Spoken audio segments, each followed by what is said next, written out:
Peace, peace. Y'all know the M.Reck room etiquette. Pound that like button.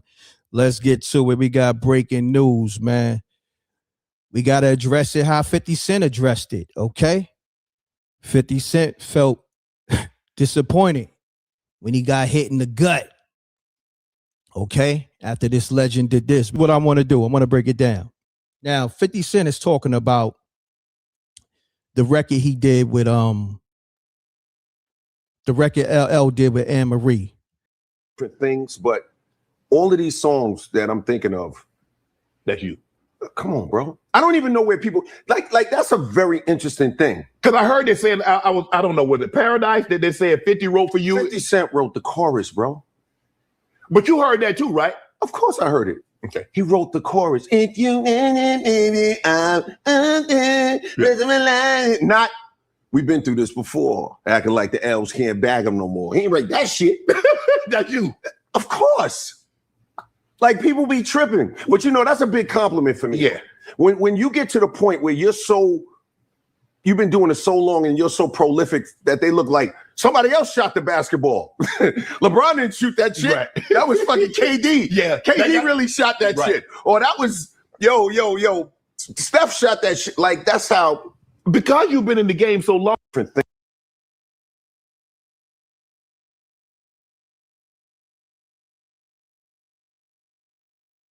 Now, this is why 50 Cent made the actual comments he made from this initial clip of Shannon Sharpe interview with LL. Now, this interview came out last year. Now, I seen somebody on YouTube create a scenario of LL take shots at 50 Cent. I think they did it maybe like a week or so ago. And I said, if 50 Cent fall for this bait, that's crazy. Because all LL is doing is clearing the air. Like, yo, 50 did write the chorus, but let's be real here. You know what I'm saying? Like, the way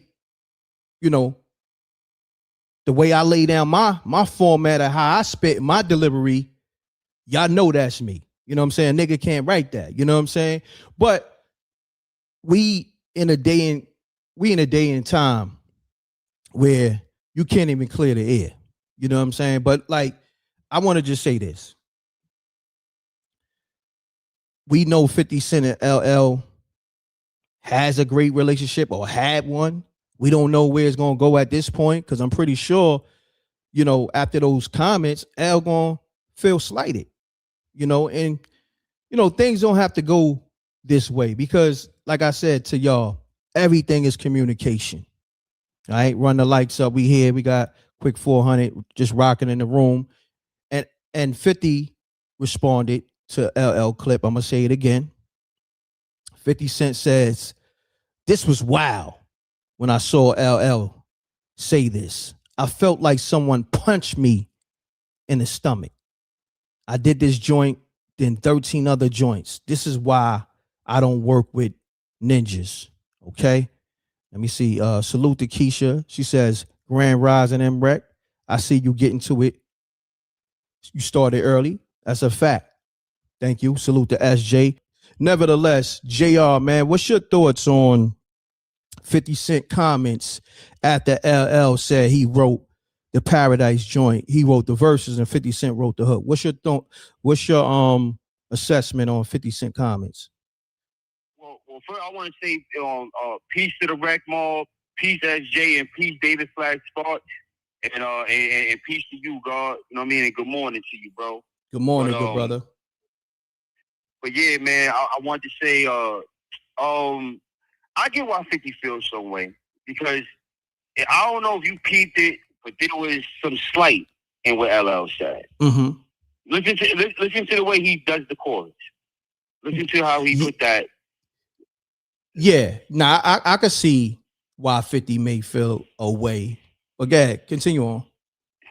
Yeah, because I mean, if you just hear it, there was some indirect darts being thrown, and that wasn't a homage, right? Like, oh nah, Nah, son helped me out with the chorus. That's all. You know what I mean? Like, I do my bars and he helped me out with the chorus, man. He was a big help at that point. That wasn't the sound of what LL was saying. LL was almost saying, like, he almost sounded annoyed. That even popped up. You understand? That's what it sounded like to me, and that's what I'm trying to say. That's why I think 50 took it that way, because 50 looking at him like, damn, dog, you my OG. You know what I'm saying? Like, you a dude that I look up to, and I wrote the records, right? I helped you with the chorus. Why not just give me that, and then you can clear the air? And by the way, 50 cleared the air several times. He said this 2 different times when he talked that he said he wrote Paradise. And he wrote the hook. So I don't think nobody thought that he wrote for LL. I mean, come on. Yeah. Nah, keep cooking, bro. I ain't gonna front. I like your perspective. Keep cooking, bro. But let me ask you this though. Let me ask you this. So I'm still trying to figure things out with this internet, right? And me being somebody that deals with people direct. If it's a miscommunication, isn't that a phone call? No, absolutely. Okay. Absolutely. I agree with you on that. I think 50 could have, picked up the phone. But I also think that L could have picked the phone up. Because L sounds like he's annoyed. That's what I'm trying to say. L sounds like he's annoyed by something. Like the question itself sounds like it's annoying him. So it feels like the issue is coming from L. So I feel like for both of them, they could have picked the phone up. 50 could have picked the phone up and said, yo, fam, like, I ain't never tried to, be good? Yeah. 50 could have did that. You know what I'm saying? I agree. And if L felt some way, he should have did that. Instead of going on Shannon Sharp's show, where you're going to get these millions of views and talking like you annoyed at 50 somehow, like he did something wrong. So, like you said, I agree with you. It sounds like this. I don't think it's a big deal. Personally, I think if LL and 50 bump heads, 50 gonna definitely be like, yo, they gonna be dapping each other up. Yo, what happened? It's nothing crazy. Even in that post, to me, even though I didn't like I just about don't mess with niggas when we talking about LL Cool J. I think there's some, you dig what I'm saying? There's some homage. You gotta pay to LL, dog. But at the same time, I still don't think that's somewhere they can't come back from. There was nothing said there that I don't think they can come back from. You know what I mean? So you saying the relationship could be still salvageable or not? No, they can definitely salvage that, because I don't think, like, 50, you know how 50 get out. If that's the worst he's saying, this is why I don't mess with ninjas, then they can come back to him. That's nothing serious, dog. Like, you know how he get out. He could have said something crazy. You know what I mean? But so he's not saying, I didn't take that he's saying anything in a major disrespectful manner. So I think that's a definitely salvageable situation. I don't think it's that serious at all. Got you. Nah, I agree. But let's just say this, man, because I want people to understand when it comes to music, 50 Cent and LL, they 2 of my favorites and made some of the best songs just in general, beyond hip hop. You know what I'm saying? Because you could tell LL had a big influence on 50 Cent for the type of records that 50 made. You know what I'm saying? And no question. And you could tell they got a mutual respect for each other. And that's why they worked. They did a whole project together that never came out. There's a few records that came out, and I think Paradise was one of them. But I just think with 50 at in his career, everything is being used for content, or some people will say clickbait, but it's not even clickbait really, because I want to just fix that terminology. Clickbait is when you click on something and it has nothing to do with the content. That's clickbait. You know what I'm saying? What 50 is doing, he's being controversial. He's making everything controversial, and he's doing trolling. He's doing a lot of trolling, but he's trolling, for people to pay attention to his projects or whatever he got going on. You understand what I'm saying? And I think that's where he at with it. But I'm gonna land my plane. I agree with you. I think he could also be doing that so that more eyes can go to Shannon Sharp's interview with LL, so they can go run and go listen to the actual interview and say, "Oh, yo, let me go hear everything this dude's trying to say," and we can start giving, excuse me, we can start giving a person like LL his flowers that he obviously deserves. And hearing the history of how LL came to be and all that stuff, because I'm pretty sure in that interview that's everything that was there.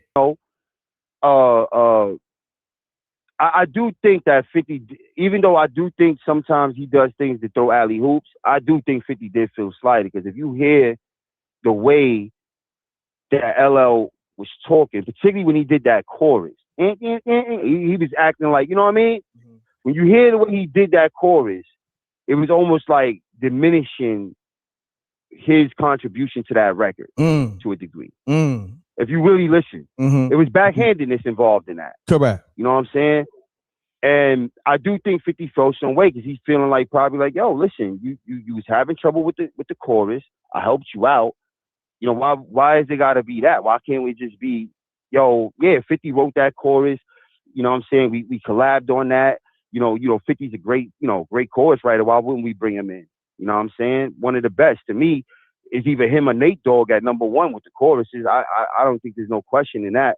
Oh, that's and you know what I'm saying? It's like, why not just give that praise, and then you can also big yourself up with your rhymes, even though you don't need to do that. We all knew that you wrote the rhymes. So I don't know. I just felt like it was a little bit uncalled for. Even when you're talking about, they all talking about Durant took the shot, not LeBron. Like, all of that stuff was backhanded. You know what I'm saying?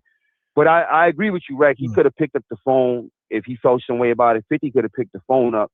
But I also feel like LL could have picked the phone up. Well, you know what I'm saying? Because he sounded like he had an issue. Well, now in that moment, LL was being asked a question that he probably didn't know Shannon Sharp was going to ask. You dig what I'm saying? So, you know, you in a moment. That's true. Doing an interview, and it's almost like, you know, he's just responding on the spot, opposed to, like, you know, he's having a conversation with somebody, right? And you know how you having a conversation with somebody, and it might turn into a debate, and then LL could be like, "Yo, hold on, dog. Let me get Fifth on the phone." You know what I'm saying?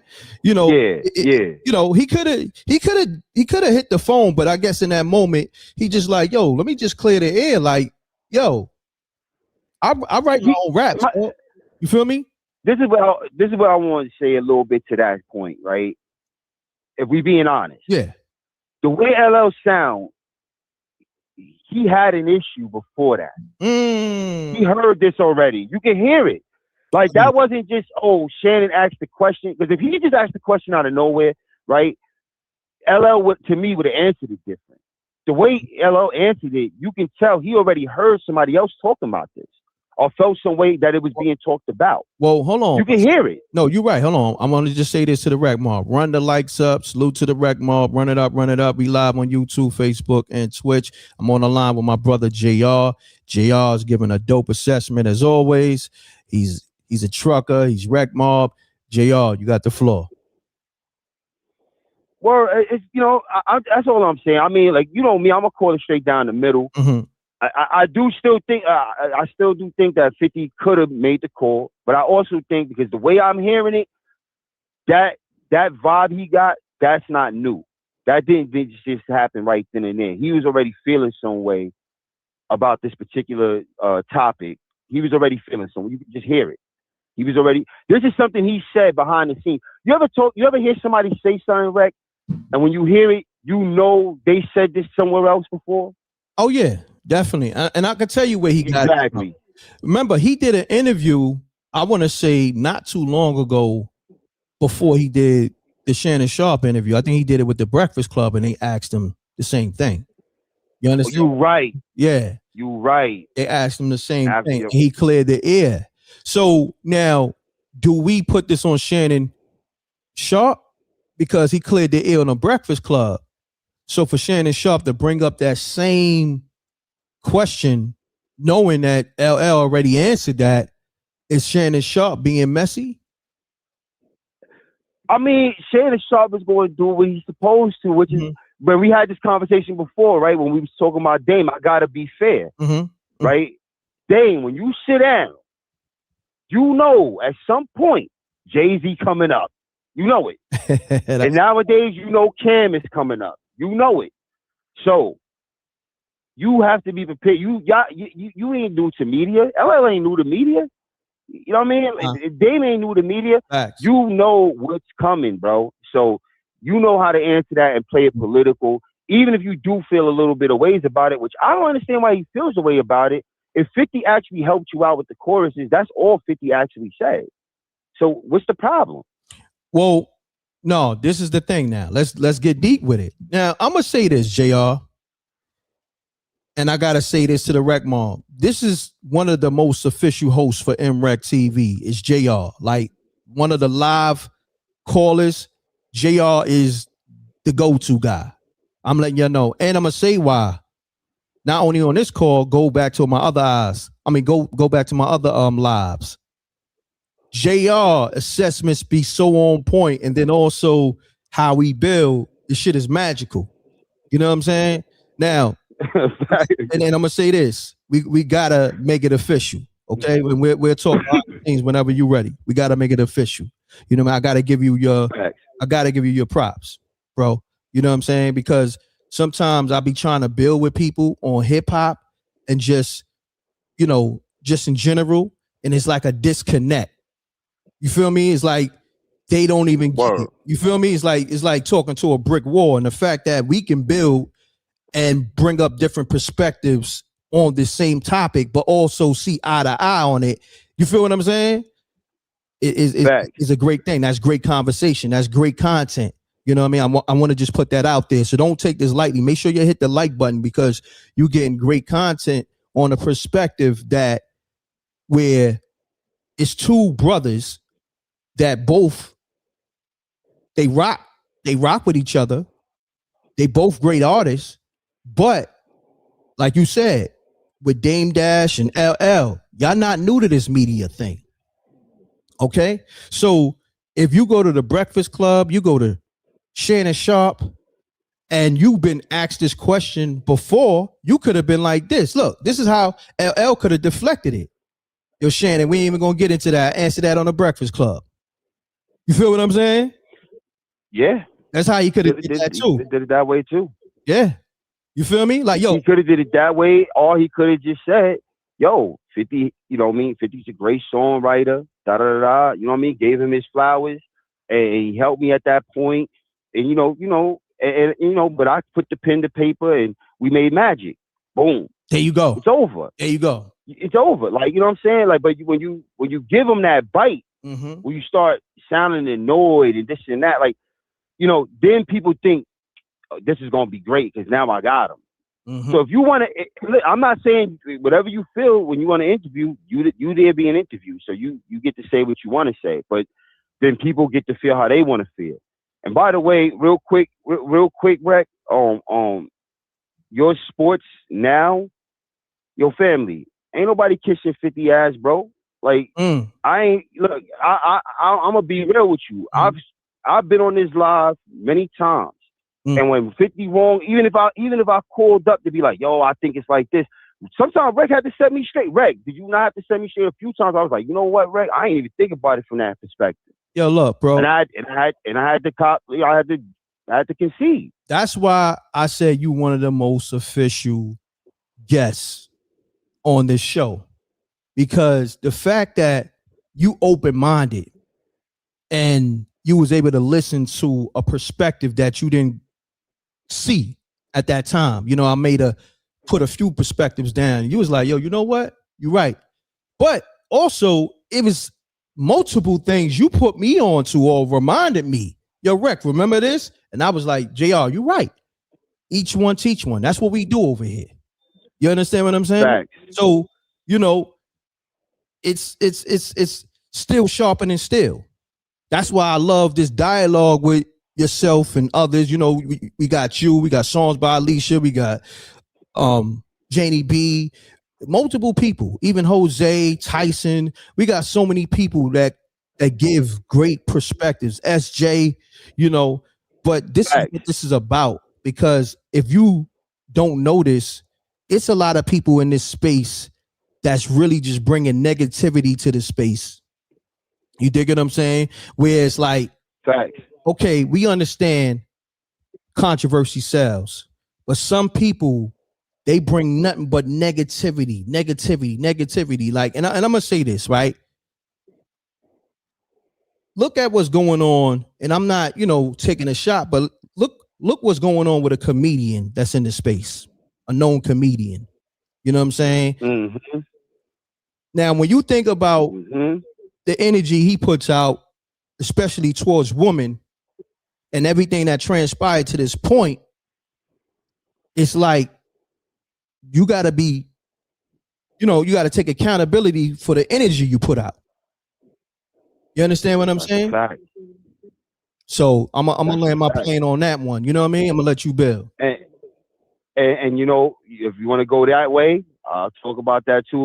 If we gonna talk like that, I think we all know who we talking about. So, but when you also got something to lose, see these brothers, and I got love for that brother because I think I don't agree with everything the man says, and I personally don't agree with the notion that he puts out there because he uses God a lot, but then he's talking about things like, "Oh, I'll mess with your girl and I'll do this and that." That's not right and exact. Okay, if we're gonna be doing things to talk to our young women and to talk to our men, we got to do it right, bro. We got to come at these things from a standpoint of, if you're talking about using God's name, then let's do it from that perspective. And from that perspective, you don't covet your neighbor's wife.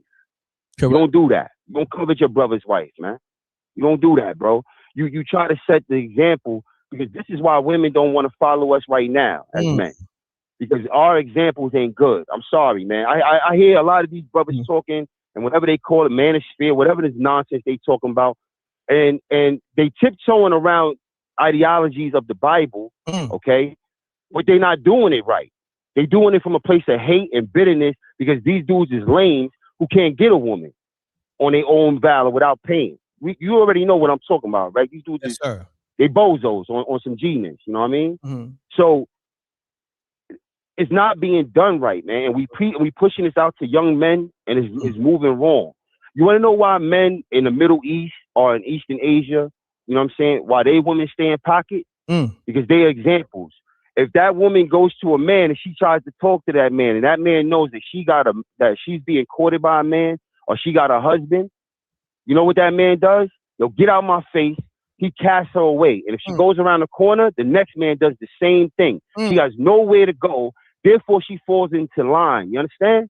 Yes, sir. When men don't fall in line and we don't have our eyes on the Most High, then chaos ensues, bro. And that's what we're seeing right now. That's why we're seeing a man stepping up to a woman, okay? Instead of walking the other way, he steps up to the woman and then puts his hands on shorty. Now, I don't know if he mushed the punch. I don't care. The bottom line, why don't you walk the other way, son? How you let this woman bait you when you got something to lose? Now, let me interject. And I don't know this to be a fact, and I agree with you, but I'm hearing people saying she spit on him. So we don't see that on camera.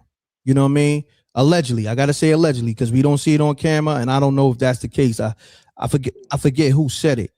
I forgot who said it, but I think he said it. He said a few things. He was talking about his mom. She, you know what I mean? I think she even put her hand in his face. But again, he walks up. So spit, hands in the face, all of it is there now. You in range. You understand what I'm saying? Yo, Reg, we know the deal. If son walks up on you that close, he good or we boxing? Which one is it? You said a man? If a man walks up on me? If a man walks up on you that close, are we good or we boxing? You letting them hands fly? I'm letting the hands fly if it's a man. It's a fact. Exactly. Yeah. Exactly. So that's what I'm trying. And I know that was a woman, but what I'm trying to say is he put himself in range for the spit, for the hands in his face. You know how this go, right? Yeah. That range, I'm a walk away kind of dude because I got something to lose out here. You heard?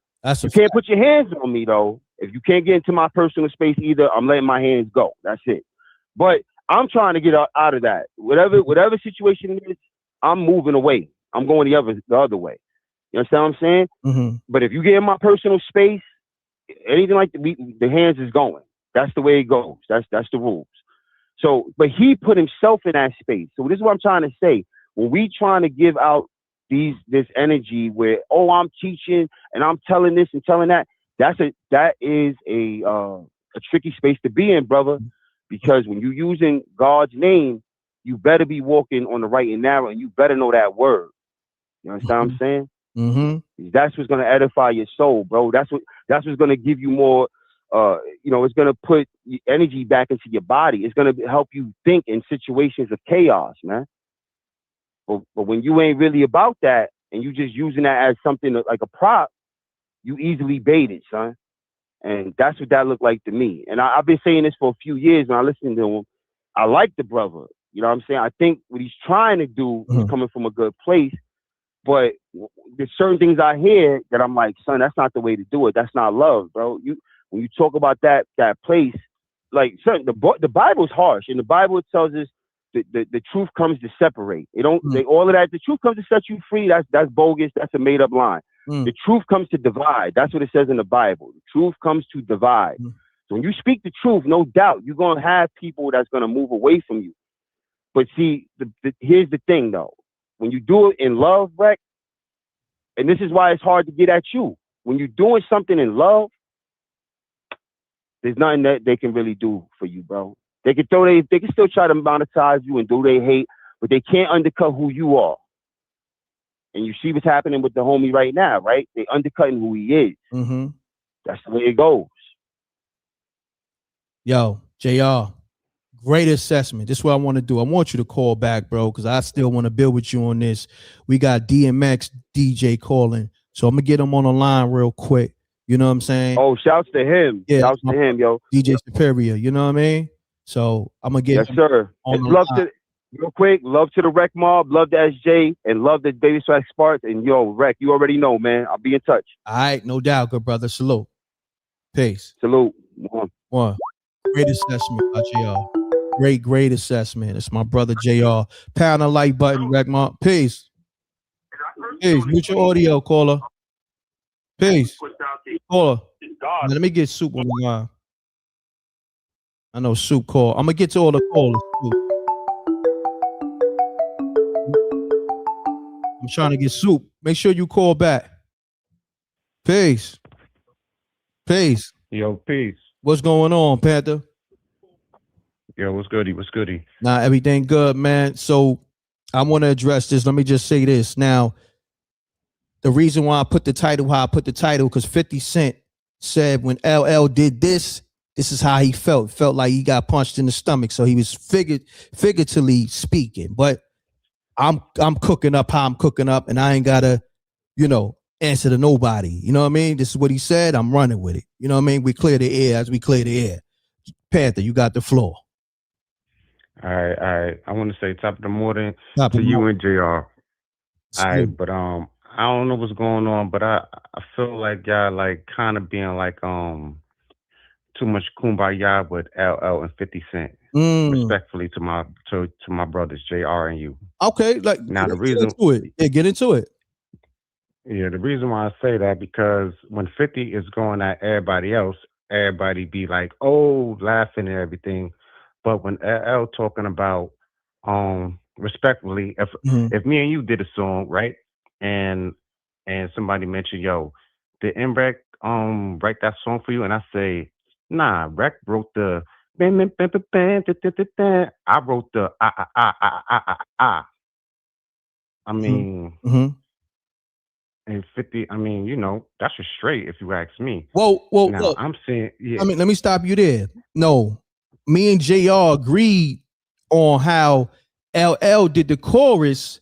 It kind of was a slight because if you're going to sing the chorus, sing the chorus. Now, we know you're not going to sound like M.Reck, but don't sing the chorus like it wasn't a fire chorus. You understand what I'm saying? So that's why it was almost like, yo, he wrote that bullshit chorus and it went like this. Nah, it ain't go like that, L. You know what I mean? If you're going to sing the chorus, sing it right. Sing it in your tone, sing it right. So I can understand what JR was saying and why 50 might have felt the way he felt. And I'm going to land my plane. Oh, okay. And why LL can't feel like that?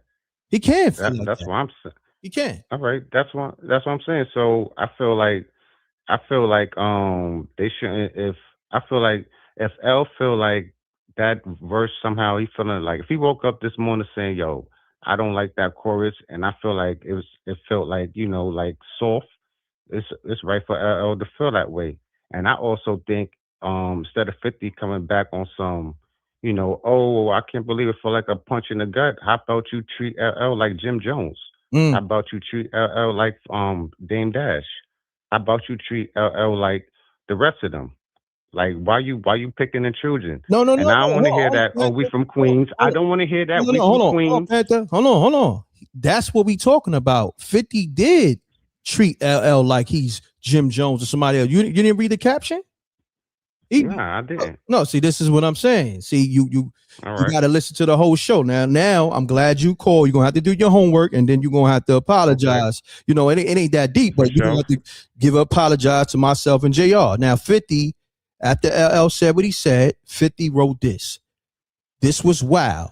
When I saw LL say this, I felt like someone punched me in the stomach.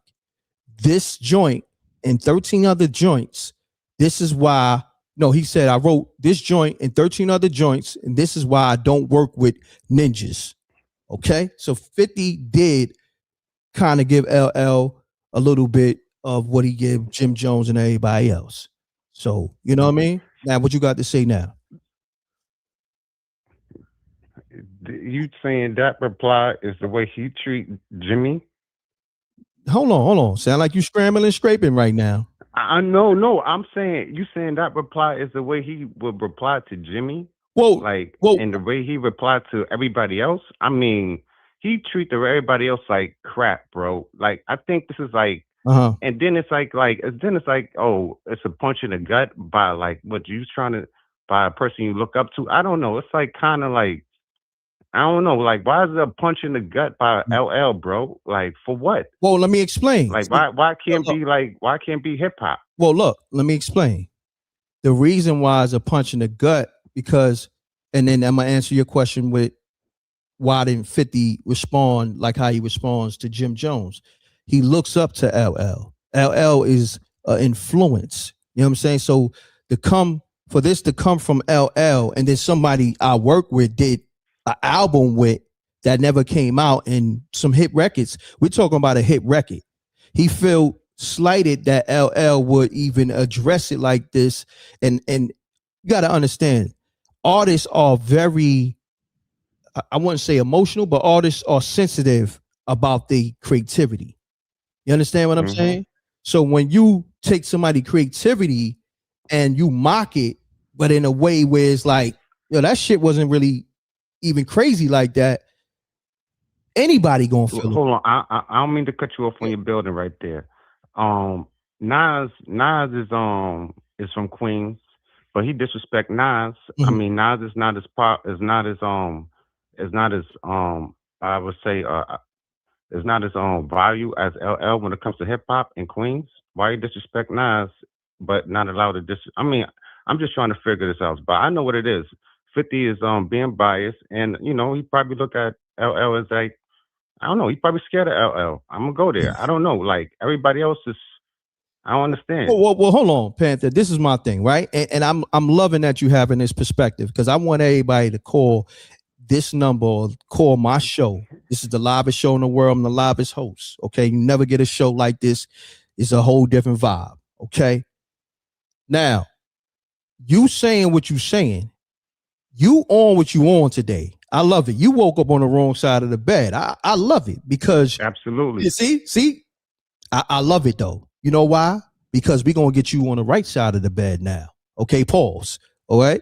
You woke up with this chip on your shoulder. We're gonna knock that chip right off your shoulder, okay? And get you right. You know what I'm saying? You know how some people they label YouTube certain sections. This is the guard section of YouTube. All right, this is the building. This is the guard. Enlighten. You feel me? We're gonna enlighten you. Exactly. This is what I'm saying. It's a whole different. Right. So right now, you're being enlightened. Like, yo, my brother, I know where you at with it. but it ain't that deep with 50 and LL. It's the same thing with Nas. 50 did go at Nas in a disrespectful way, but also later on let it be known that Nas is his favorite rapper from Queens. And it's the same type of thing. It's like 50, I'm going to be honest. We can't make excuse for the things he do on social media. So I'm with you on that. 50 does a lot on social media that if it was somebody else, they'll get thrown away. Is that a fact or not? If it was somebody else, that's a fact. Okay. So once we know that, okay, but also we got to know that 50 got a lot of admiration for LL as well as Nas. So it's only going to go so far. And I'm going to land my plane on that. So did that help you? All right. Did that help you a little bit? Nah. Because I got a lot of callers too. Yeah. You know, it did help me, but I'm gonna let you go to the next. But I just want to get this last pushback. All right, get. It actually sounded like LL was fed up of like the rumors going around, and it's like the way he spoke on the hook that 50 wrote was very sarcastic and like in a girly manner, and it was like, yo, 50, if you want to come outside, you already know what I'm about. You know what I mean? I'm a rock your bell, homie. So if you want to come outside and get in the ring, I'm gonna rock your bell. 50, come outside. I don't, like I said earlier, I don't care about the Queens thing. We know it ain't nothing that's gonna go to the street. Y'all both legends. I'm gonna lay my plane. All right, I'm gonna say this before you end. Panther woke up on the wrong side of the bed. He wants to smoke. He want to see a 50 Cent versus LL Cool J. That's what he want to see. Bottom line, right? That's where you at with it, right? That's it. That's it. No passing, bro. You don't get no pass. And I love it. You know why? This is the livest show ever. Because just like JR, me and him, good Bill, will have different perspectives. Same thing with you. This is Panther Jones, y'all. Harlem, right? You repping Harlem, right? You already know. All right, come outside, 50, so LL can rock your bell off this. Damn. Salute him. Salute, Panther. My man. Salute.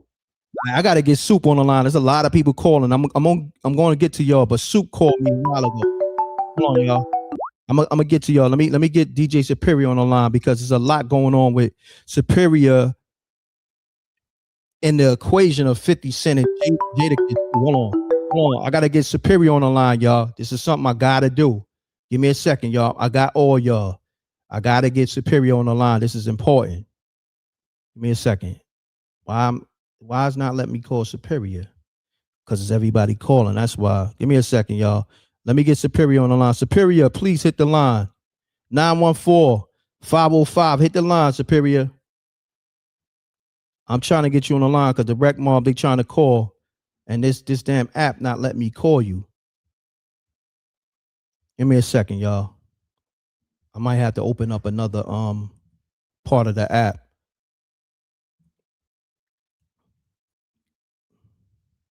Damn it, man. I'm trying to get Soup on the line. Hold on, y'all. I know he called. Give me a second, y'all. 914. Why is it not letting me call? Okay.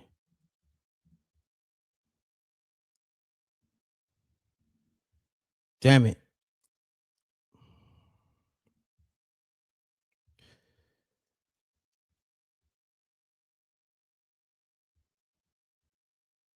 I got y'all. Here we go.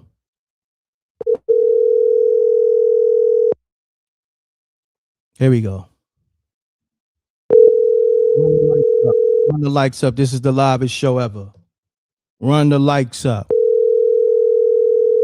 Run the hypes up. Bro. Yeah. So. Yeah, who this? It's M.Reck, bro. Oh, M.Reck. What's good, Reck? What's going on? Did you know I was live?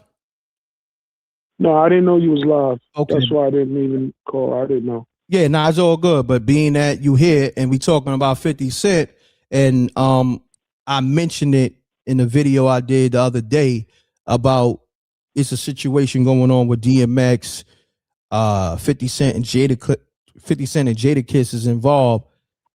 Do you want to speak on that, or do you just want to address something else? No, I don't mind speaking on it. You know what I'm saying? Big shout out to the Rec Mob and everybody. I guess, they're gonna try to attempt to do like a podcast, I guess. I don't know how that's gonna happen, but usually when 50 say he gonna do something, he do it. So and I guess Jadakiss. Let me do this. Let me do this real quick. Let me bring the people up to speed. So it was some breaking news that came out, I want to say a few days ago, with 50 Cent and Jadakiss is producing this DMX podcast. Okay. Now, if you don't know, DJ Superior grew up with DMX as well as DJ for DMX. Okay. And did a lot of the first records that you ever heard. Those records was done in DJ Superior's studio or at his house, wherever they was at. They did them with Superior. DMX and Superior was doing those records. Okay, Soup, you got the floor. Yeah, in the beginning, my partner DJ K-Son was his other DJ, first DJ before me. I didn't like X when I first met him. I ain't gonna lie to y'all. Damn. You know what I'm saying? We eventually got cool. When my man went to jail, then I had to carry the torch. He came to me and said, where do we go from here? And from there, we did, mixtapes. We did a whole bunch of stuff. I used to work for a community center called School 12. So a lot of times we did battles out of there. We did all type of stuff. And just to let people know, X was the real deal. Mm-hmm. And he kept robbing some of my damn kids sometime in my youth program, or he was just misunderstood, man. He was going through mad stuff. Mm-hmm. So since I had an apartment, my mom left me in the projects. He was always over there working on his craft or doing music, and we did shit like press tapes up and take them on the streets to sell. I was just showing him a different way to hustle. So we both was doing it together. So, he was Darkman DMX, and I was DJ Superior. So we just did our thing. And I got the receipts because I got everything. And everything that y'all done watched from VH1, the DMX Behind the Music, Rough Rider Chronicles, all that footage y'all see that's old footage is my footage. They had to license it through me. All right, so let's get right to it. Now, this 50 Cent Jadakiss podcast that's being produced by them and is supposed to be a DMX podcast. Are you involved or not? Could you go into the particulars? I can't really go in all the particulars, but I can say, look, my company's called Most Hated Entertainment. I don't have no problem telling people what it is and how it is. The bottom line is, man, our town don't really get along, man. And I should have been got a call. And I ain't gonna, I should have been got a call from in town. But it's so much divide and conquer in that town, man. And I don't know if the real story, I'm sure 50 gonna get the real story or whatever. But they could be things in a way. You know how it is, Rex. You helped a lot of people get on this broadcast and doing this stuff and whatever. There's some that keep it real and there's some that don't keep it real. Facts. So my situation is the same way. They know what the heck I did. They know what's what. But the powers to be might try to block it. Well, let me just put this out there. I say this. And this is M.Reck talking. It was a conversation before this was put out to the media that this was happening. Soup was in that conversation. Okay, let me just say it. And this is Rex saying it. So y'all ain't got to put this on Soup. And I'm just saying what I'm saying because I know the situation. And Soup was supposed to get a call before anything went down. And we here now. Now you see 50 Cent, Jadakiss producing a DMX podcast or whatever. And I'm going to say this. Nobody has the content that Soup has on DMX. Unheard, unreleased. He's the one that everybody got to go to get the content, even Swiss Beats. And if Soup want to speak on that situation, he can, or we could do that. Matter of fact, no, me and Soup is doing an official interview, and he going to address everything.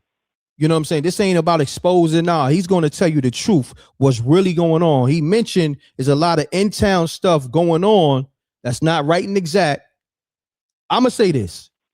When it comes to rappers from Yonkers that y'all call legends and that y'all so-called love, all of them recorded at Soup Crib or Soup Studio.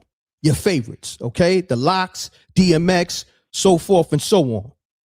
So when it comes to content, and I'm gonna let this man speak. Soup, could you bring the people back to before Jadakiss, Styles, and Sheek was a group? Who was they working? Well, they was the Warlocks. I mean, they did a few things at my house, but that's because X brought them there. You know, I know people feel that Mary did what she did. Yeah, she brought him to Puffy and all that. But as far as the Yonkers stuff, that was DMX. You know what I'm saying? That was me and X. And me and X had a team called GOG, Gangsters of the Ghetto. Just like Biggie got Junior Mafia, X had Gangsters of the Ghetto. And all this was before the Rough Riders stuff. You know what I'm saying? We were running around doing stuff, doing stupid stuff. If you remember, we had an interview with Scratch. And yes, that's the time X had the problems with K Solo. You know what I'm saying? Over the Spellbound stuff. So we changed it on the record. Like Get At Me Dog, that record was made a long time ago, and so was Slippin'. They made all that. He made all that at my house. Now, yeah, we got with Rough Riders. They did a beat and put a beat to it, and Grease did what he did with PK. I mean, that's cool.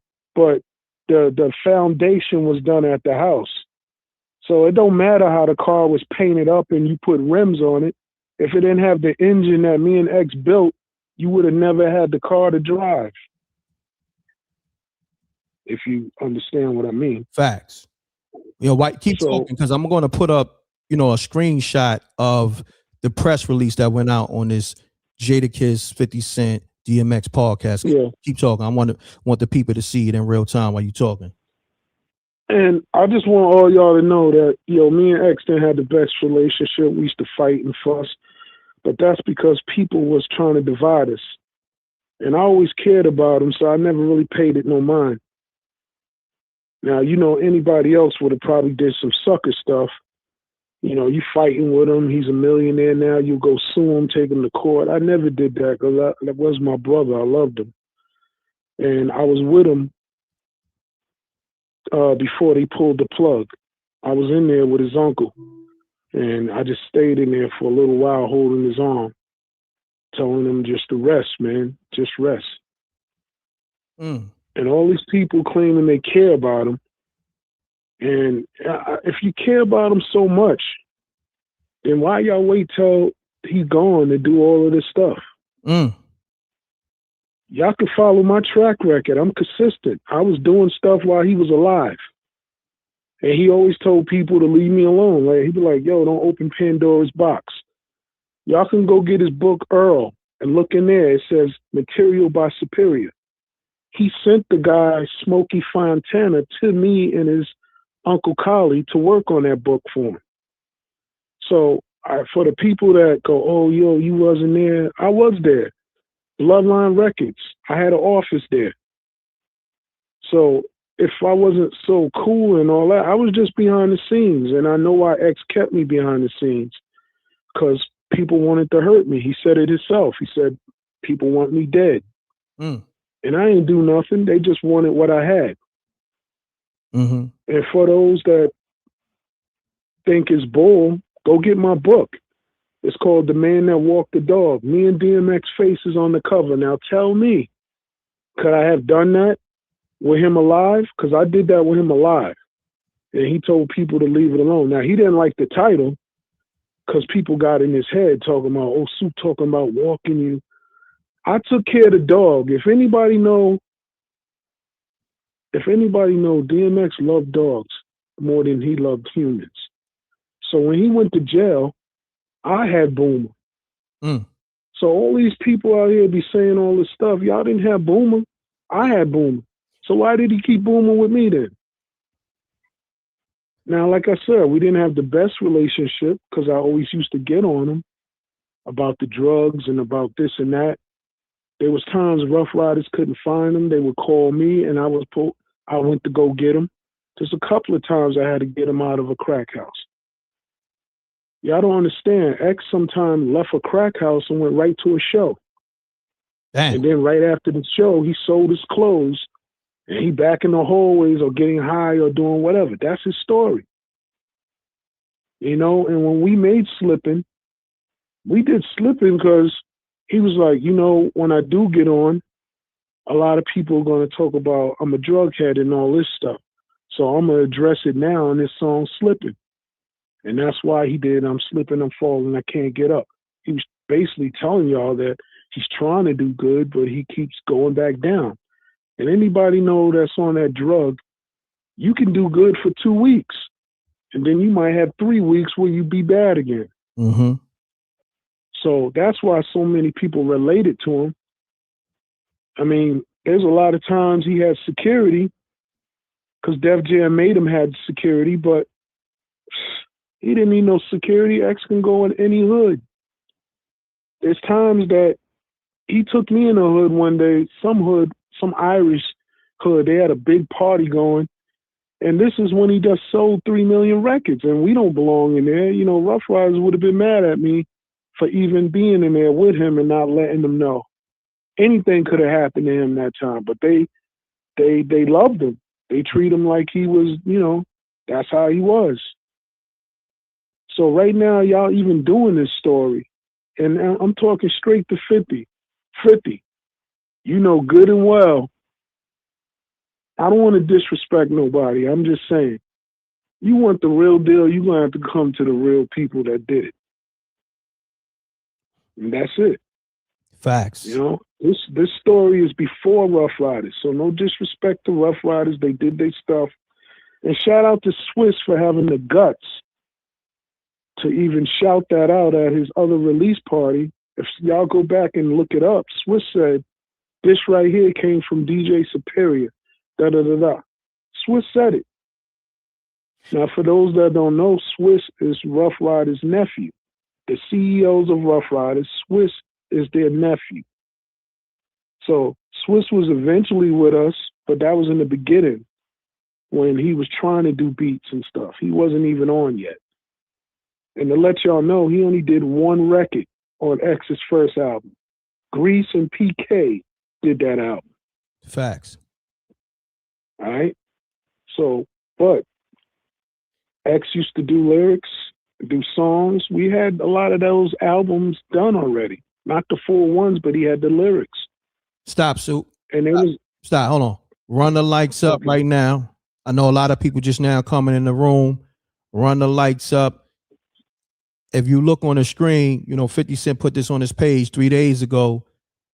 50 Cent producing DMX podcast with Jadakiss. Okay, we got DJ Superior on the line. Okay, DMX best friend, DJ, somebody he grew up with. Okay, from Yonkers. Soup, you got the floor. Run the lights up. Let's get it. Yeah, that's all. You know, I'm just saying, man. If we gonna do the story, let's do the real story. It's no different than the BMF stuff. People didn't like certain stuff or whatever. You know, you have to make the stories a certain way. But DMX story is straight. All right? He got high, he did stuff. He told y'all the stories. His mom left him at a group home. You know, when we sat down, he told me how the drug stuff even happened. You know, somebody laced his blunt. Mm-hmm. He was smoking with them. He didn't know what they were smoking. I mean, I know what he told me. You know, and that man never robbed from me. He was at my house all the time. he never stole nothing.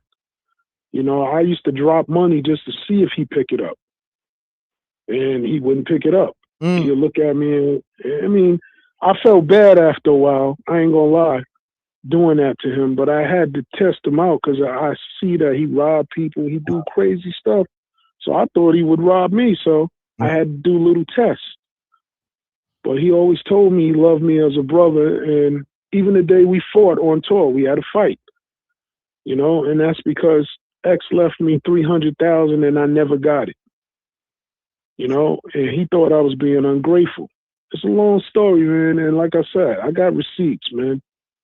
I got people that was there, and, you know, I kept recording all the time. Every time we did stuff, I recorded it. And he told me, he said, one day, if something happens, the stuff you recording and the stuff you doing, you'll be good. Yo, stop there, Soup, real quick, because it's a troll in here. And I want to address this. I'm not going to give him no wave because I don't know. I don't think there's no truth to this. And you can let me know. This troll says, yeah, one of his best friends that got him hooked to the crack, shaking my head. What you want to say to that, Soup? The person that got him hooked to it X was young. It was an older guy that was doing that, and X was just around him. So it wasn't me. I didn't know him then. You know, X was young when that happened. You know, and just to let y'all know, I don't smoke or drink. So, but it wasn't me anyway. It was X told me it was an older person that he was around. And he was young. He was just, you know. I want to say this. I knew that was a troll, and you know, I know your personality. Let's laugh at this. So basically, y'all ain't gonna put that on my man Soup. Y'all ain't gonna have DJ Superior got DMX hooked on crack. Nah, we not running with that. Y'all ain't gonna put that on Soup name saying like Soup had DMX smoking jumps. Nah, we ain't doing that. Rest in peace to the great DMX, but you trolls got to fall back. We not doing that, okay? So we cleared the air on that. But Soup, continue on. I had to address this. And just to let y'all know, ain't nobody gonna vouch for that story. So you can run with that one if you want to. But even the records y'all heard that he made, well, there's records that he made dissing his wife. You know, he has a record called Once Upon a Time where he went at her. And this is before he got married to her. You know what I'm saying? So, and if y'all go get the album, The Year of the Dog, he got a song on there called My Baby Mother Be Bugging. So what I'm trying to say is those records were done long time ago. Those are the records I put the beats on and he used to just spit. You know? And like I said, I love the dude and I miss him. But like he said, y'all saw the interview that he did with his son that time. He said, I'll see you at my grave, because that's how X felt, man. He felt like nobody really had him, you know? But this industry will break you up, Reck. This industry will break you up, man. Nah, definitely. You saying that, I want to ask you this. Because, you know, Jadakiss is the homie. You know, I work out with Kiss from time to time. Salute the Giant from the Bartenders. You grew up basically with Jadakiss somewhat. You know, y'all got a lot of years, and you knew Jadakiss, what, damn near 30 plus years, right? If I'm not mistaken. I know him as long as I know X. So yeah. How long we talking? Nah, you hitting it right. Yeah. 30 something years, right? That's a long time. Yeah. That's a long time. Now, I got to ask you this, you know, and salute to you and Kiss. You're both my brothers. And I hate the fact that I'm kind of in the middle of this, but I got to ask you this while I got you here. And I know Kiss is listening, or Kiss is going to catch this later. Why Jadakiss ain't call you on the phone and bring you in the fold of this situation with 50? Being honest with you, I can't say he ain't got my number, because he does got my number. And if he don't have my number, his family has my number. There's a lot of times I do old school events and stuff like that. you know, and his mother comes to the events. I call her mom too. So it's not like he can't get in touch if he wanted to. But I don't expect him to, and I'm going to keep it real with you, Reck. It's not about being between both of us. It's the Yonkers joint, man. Method Man said something to me a long time ago. And when he was in Yonkers, I had saw Method Man. He said, damn, man, why haven't, and Meth know he said this too. He said, damn, why haven't people put on more people from here? And I didn't say nothing because I didn't know if it was a trick question. I said, man, it's just the way it is. You know, this town just got a black cloud and people just worry about their self. And that's it. And for people that want to do the history, before the Locks was doing anything, I had Wu-Tang Clan when I was young, came to Yonkers and did a show. And this is when he only had probably 2 singles out. And DMX opened up for him. He was Dark Man X then. So, like I said, I got receipts, man. I got real receipts on everything. I showed you the flyer, Rick. You saw the flyer. That's a fact. You know, I did. I did that. I did that at a young age. What year? Damn. Shoot, that might have been 91. Damn. 90, 93, 94. One of those. I got to look at the flyer. I forgot. Wu-Tang was still trying to break in the industry. They still was, on the come up. They had a single out. Protect Your Neck, and trust me, they were rolling deep. Because when we had them, they showed up with 100 people. Damn. And it was women and men. It was white, black, and they had all type of. And that's the day X dissed him. Like he was mad because he feel he the king of the town. And when he got on, he was opening up for them. And it's funny because I got mad at him because I'm like, yo, man, what the hell is you doing? Like, so when he gets on, the crowd hear him spit and they like him, but they wanted him to get off because they wanted Wu-Tang to get on. So X said, motherfucker Wu-Tang. He said that on the mic, man. So basically, I don't want to give away too much. All I'm saying to you, 50, if you really want the real story, bro, I'm not saying that you just got to get it from the people that was really there, that really did the work. Because everybody's looking for a check. There's people that have been around us that could tell you some stories. I'm not saying they can't. But Kiss know what he got to do if he want to do it. Because, I managed one of the artists Kiss had before named Bully. Bully was under me first. Then he was under them. And he knows what I have done. So if he wanted to reach out, I don't feel that he is going to reach out, right? Because if you didn't reach out in the middle of the Rough Rider era, when I was a part of that, somebody must have said not to reach out to Superior, or he felt that's DMX responsibility, not us. Now, if he thinks like that, then he's right. That's not Kiss's responsibility. But when somebody's asking you to tell a story and find the people that was really there, then I'm the name that you should be getting in touch with first, I feel. And I feel like that too. And I feel like this, man. Yo, Kiss, if you listening, it's coming from M.Reck. Do me that solid, bro. I don't ask for nothing.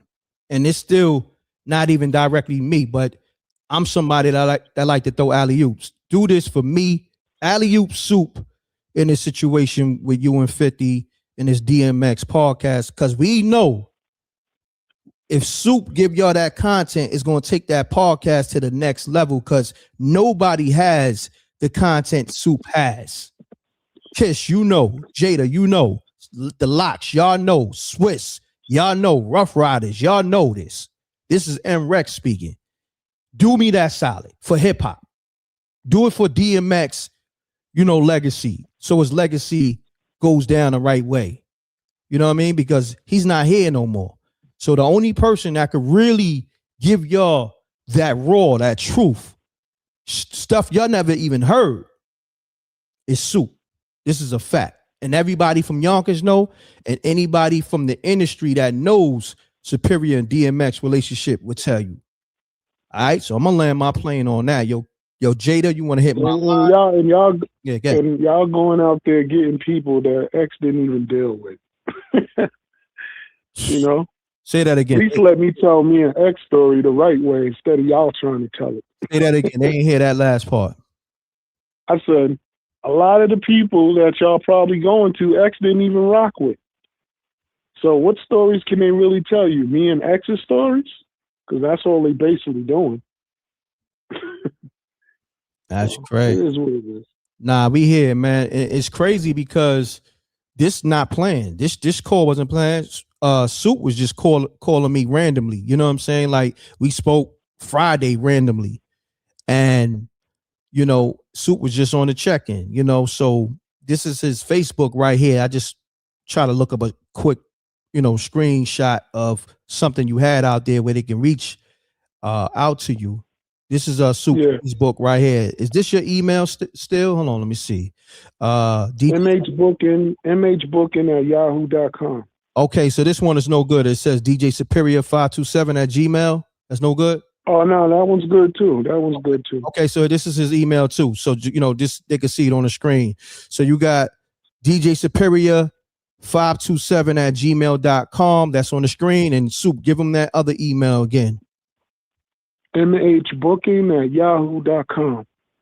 Let's do it. You said MH. I'm gonna put on the screen. MH. mhbooking at yahoo.com. All right, I'm gonna put that on the screen so nobody can say they don't got your contacts or yo, you know, I heard him, but you know, he didn't leave no contact info. Here go his contact info. mhbooking at yahoo.com. And then you got the DJ Superior 527 at gmail.com. Okay. And if you need to hit me, y'all can hit, you know, my business line 646-397-7095. Text me, call me, but text me so I know it's you and I get the message to Soup. I put them on three-way. I ain't standing in the way of nobody business. I just want to see history go down the right way with DMX and DJ Superior because, you know, it's a lot of stuff that the fans and people miss out on because people be blocking situation or it be a miscommunication. And I'm gonna just say this, maybe it's a miscommunication. Okay. So the fact that I have my platform, I could put out the information just in case it is misconstrued. I got Soup here with me now. I know the Rough Riders be tapped in, Kiss be tapped in. That's the homie. And if you know Kiss, just in case he not listening, make sure you give Kiss this message. Make sure you give 50 this message. Let's make this DMX podcast the best podcast ever. All right, by keeping my man DJ Superior involved. Can I say one thing though, man? You got it. Before we big shout out to the Rec Mob, big shout out to M.Reck. But I'm just saying this to everybody. Y'all know when X passed. Y'all know what year he died. So from that time to right now, the podcast is cool. But shouldn't we be doing a series? Like a DMX docu-series. We should be doing a series. Fact. Not about X's life with Rough Riders. We understand that. We seen that. We know that. Okay. How about what happened to get up to Rough Riders? That's what needs to happen. You know? And the powers to be can make it happen. They're just trying to see. The bottom line is you got to come to me, man. If y'all like it or not, you got to come to me. So we got to sit down. We got to talk. Just like when when Puff did that Bad Boy story, and you know, Little Kim was a little mad about her part in there or how they portrayed her, but they had to pay her. So what you think they got to do with me? That's all I got to say. I'm gonna say this, man. Break bread, and why not break bread with somebody that you know? And why not break bread with somebody that's gonna give you that raw? You understand? It's like if you think Fat Joe got stories, what you think stories I got? Listen, we're gonna get to it. Superior. I'm gonna say this to the people. We supposed to do an interview anyway. This wasn't even planned.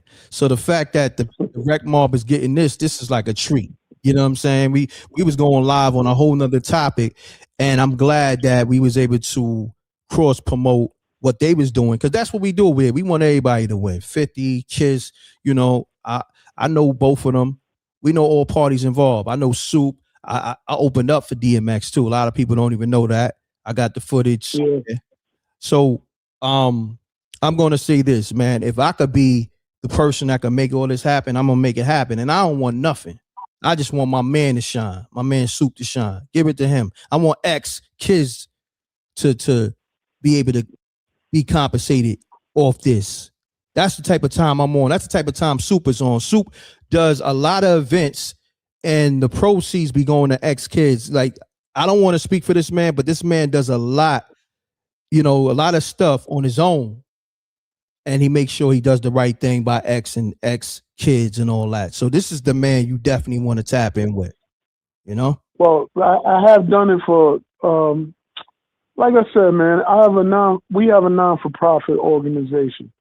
But every year I try to keep X name going, no matter what. There was things X did. X always gave stuff back. So sometimes, you know, I would just do something in his name.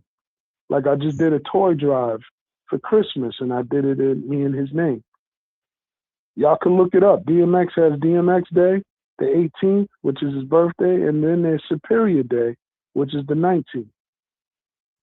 So, I mean, it is what it is. And X, I know if X is looking down right now, Rec, and he's seeing all this shit going on, he's like, you know, I could do his voice. So I know he's like, yo, dog, get these niggas, Soup, get these niggas. I know he's... Hey, yo, Stu, every time you do a DMX impersonation, that should be so right and exact. And yeah, and me, because I know he looking down saying it. I know he like, yo, dog, I ain't even fuck with these niggas, dog.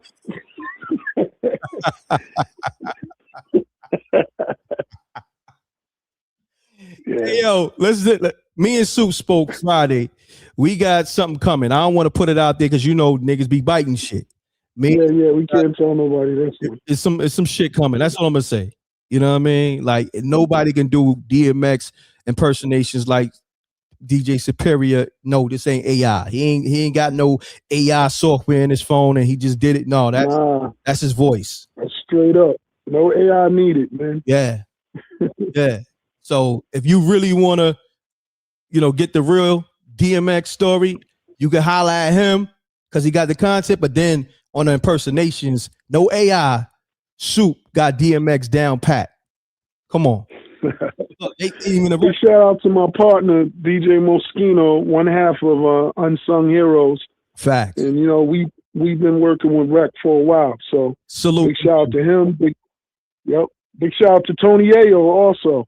You know what I'm saying? I give Yayo mad props, man. And I'm not just yelling people names out. We've been on tour. We did shows with Banks. Banks showed me love. Most Hated Entertainment's my company. Don't mix us up with Jay Mills and all of them. They know who I am, and they know, you know, we own the name. There ain't no disrespect. It's all cool. We all good, but that's who I am. So don't think I just came out of nowhere. Don't think I'm riding a DMX wave. I'm trying to keep my man's name going. My man's name is not going to go down. I'm going to keep his name going every year. So I'm here. No doubt, man. I want to say salute to DJ Moschino because he was the one that introduced me to DJ Superior. And I did an interview with Superior maybe like 4 or 5 years ago now. That was dope. That did numbers. And we got a new one coming. And we're going to talk about everything he got going on. And also we're going to go into the DMX stories that you never heard. And I'm going to have him do some crazy DMX impersonations because them shits be so epic, and the fact that he could do it on the spot and them shits is spot on is legendary to me. Like, it's an honor to have this type of person a part of my team. And he got the Unsung Heroes with DJ Moschino and myself on the M.Reck TV network. You know what I mean? So when we do the Unsung Heroes shows, you're gonna get a lot of these exclusive backstories. So definitely tap in for that show. We about to get it up and running again. And Soup, man, is any last things you want to say to the Rec Mob, to the people? Man, I just want to say this last piece, man. Jada, come on, man. Come on, man. Just come on. And I don't want to see you when you hit me with the, Soup, I was going to call you. I don't want to hear that, man. Come on, bro. Come on, man. Hey, yo, say less. Yo, I got to end it with that. That was right there. I don't even need to say no more. You ain't got to say no more. That was that big. Nigga went from the DMX impersonation to the Jadakiss sign off. Crazy. Shouts to DJ Superior, man. Legend. All right. Yo, Soup, I'm going to hit you after this live, bro. All right, bro. All right, thanks, bro. Salute.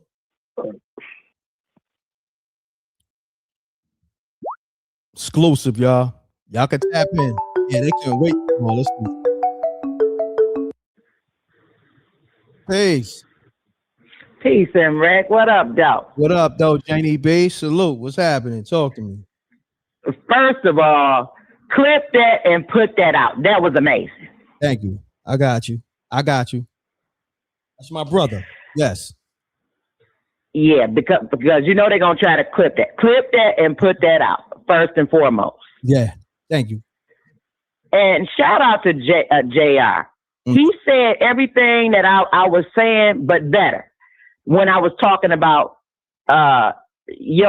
what you bring to this, and how my son and his friends was telling me how they feel about you and him and David Flatts and DJ Moschino. You just said that the other day, Sunday. Exactly. Yeah. Mm-hmm. Thank you. And so you more than welcome. Shout out to him for also saying what I've been saying the whole time. Mm-hmm. We not just gonna follow somebody blindly. Women, I'm talking about me as a woman. Mm-hmm. If you're not a leader, why am I following you? And I want to say this. I guess I'm gonna get this terminology right, but you can correct me if I'm wrong. 50 don't want nobody around him that he can't son. His history is showing that. And DJ Superior don't seem like somebody can son him. Nah. I don't know him, but just listening to him, you just not gonna pee and tell him his rain. That's a fact. And he agreed. So he kind of answered his own statement. He kind of answered it. Look how 50 did the documentary. He stole all the stuff I said, and he was trying to prove me wrong. But when he couldn't prove me wrong and it was right and exact, he put it in the documentary. Yeah. So he'll do whatever he can to cut somebody out. And I don't hate 50. We've been having 50's back forever because of Eminem. Let's be clear on that. I started on his neck because of what he did. And everything I said been right and exact. But M.Reck, I told you, you too important to this whole situation. Look at what you just did. Salute. And I'm gonna say this. Look at what you look. I'm gonna say it real quick. I was gonna say it while Soup was on the line. Before they made this announcement on this DMX podcast, you know, the 50 Cent, Jadakiss, DMX podcast, me and Soup, we didn't put it out there. We was working quietly behind the scenes on, let's just say, a series. Okay? You know what I mean? For the DMX thing. I'm going to say it now because they moving. So I might as well say it. But yeah, we was behind the scenes putting together a series. And I'm going to land my plane on that. You know, we still going to do it. We still going to do it. I just told my son this before you even said this. I said him and Superior should put out a series on this. Like M.Reck got his own system running over there. Yeah. He his own entity. M.Reck ought to do the story because it'll be done right. especially, and he got DJ Superior. Facts. Most people that we all got one person that can talk to us crazy, and we just gonna argue or throw some hands, and we'll be cool in a minute. We all got at least one person like that. Mm-hmm. But 50 don't got no person like that. Tony A will say something to him, but he's not going against the grain for it. Yeah. He gonna back him up at every he might not agree with him because he a stand-up dude.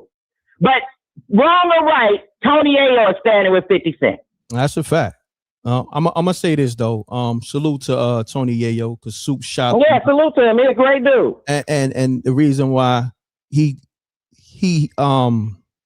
locked in with me. We did a record, you know what I'm saying? And then also to this day, Tony Yayo be throwing it out there, letting it be known to the world about my previous platform. ForbesDVD.com was one of the top sites that him and 50 was locked into, and just the hip hop community. So for Yayo to be doing that on Vlad TV and different platforms, I gotta salute him. You know what I mean? Because these dudes out here act like they don't see nothing. You know what I mean? So I gotta salute Yayo on that. Shout out to him. Salute. Yeah, salute. But I also wanted to say this before I forget it, M.Reck. I can't speak for LL Cool J, but maybe he already knew this nigga's character before everybody else did. Damn.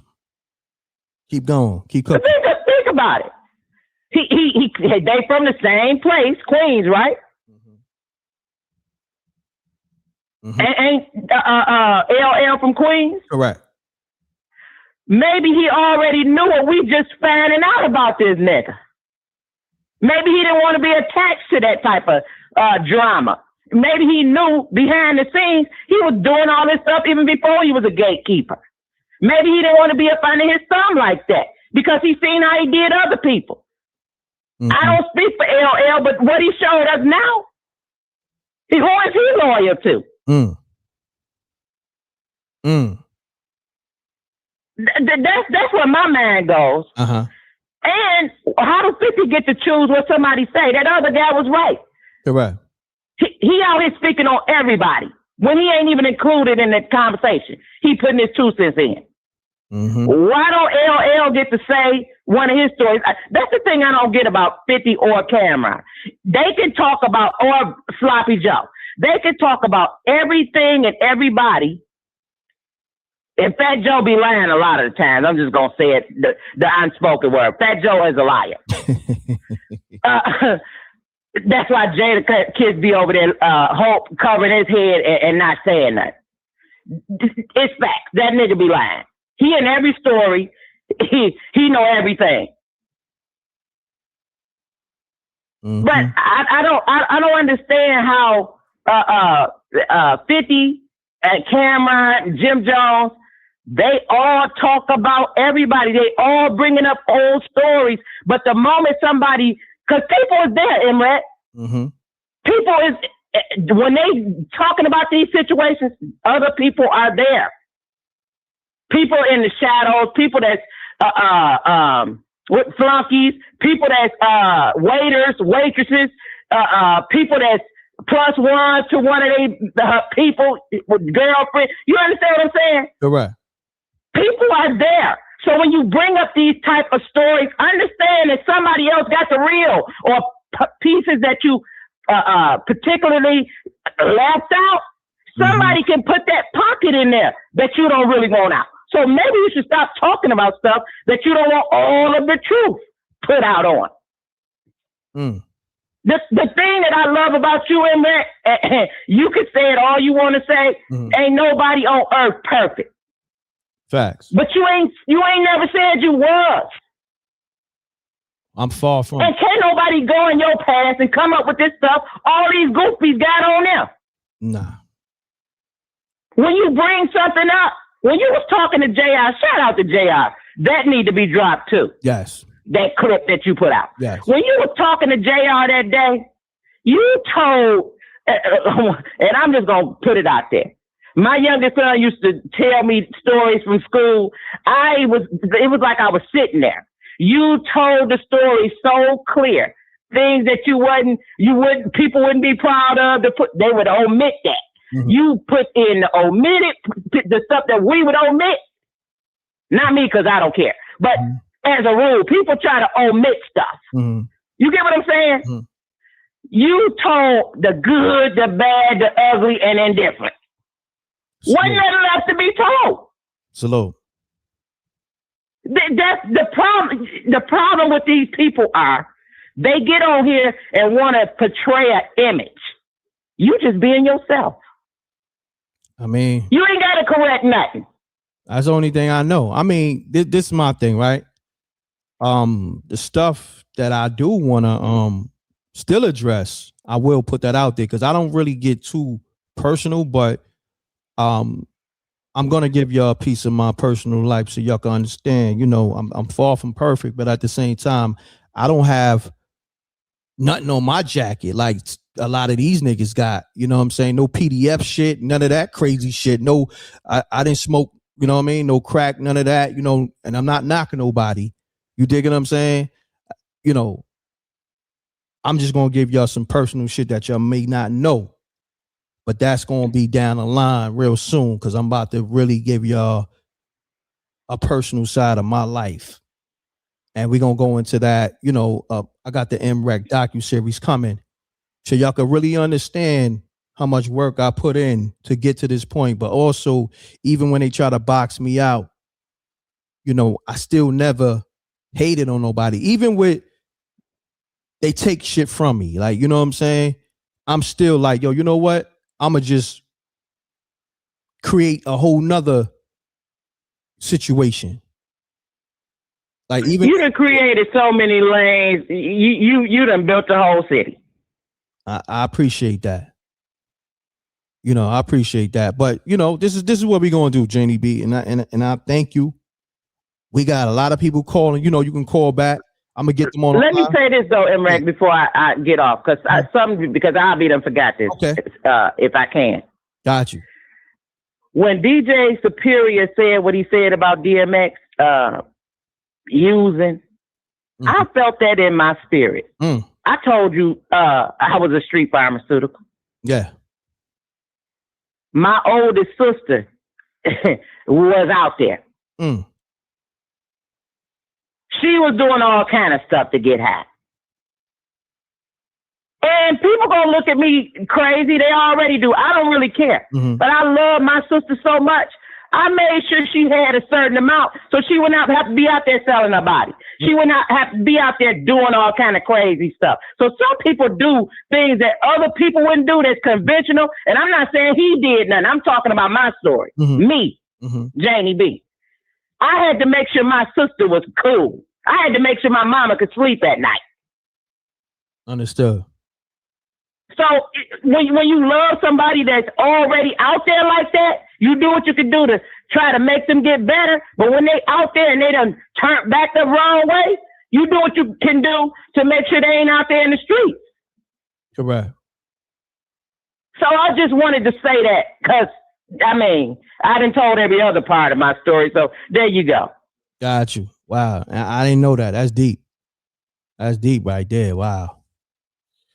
I mean, because people was misusing her to get to me. Damn. You understand what I'm saying?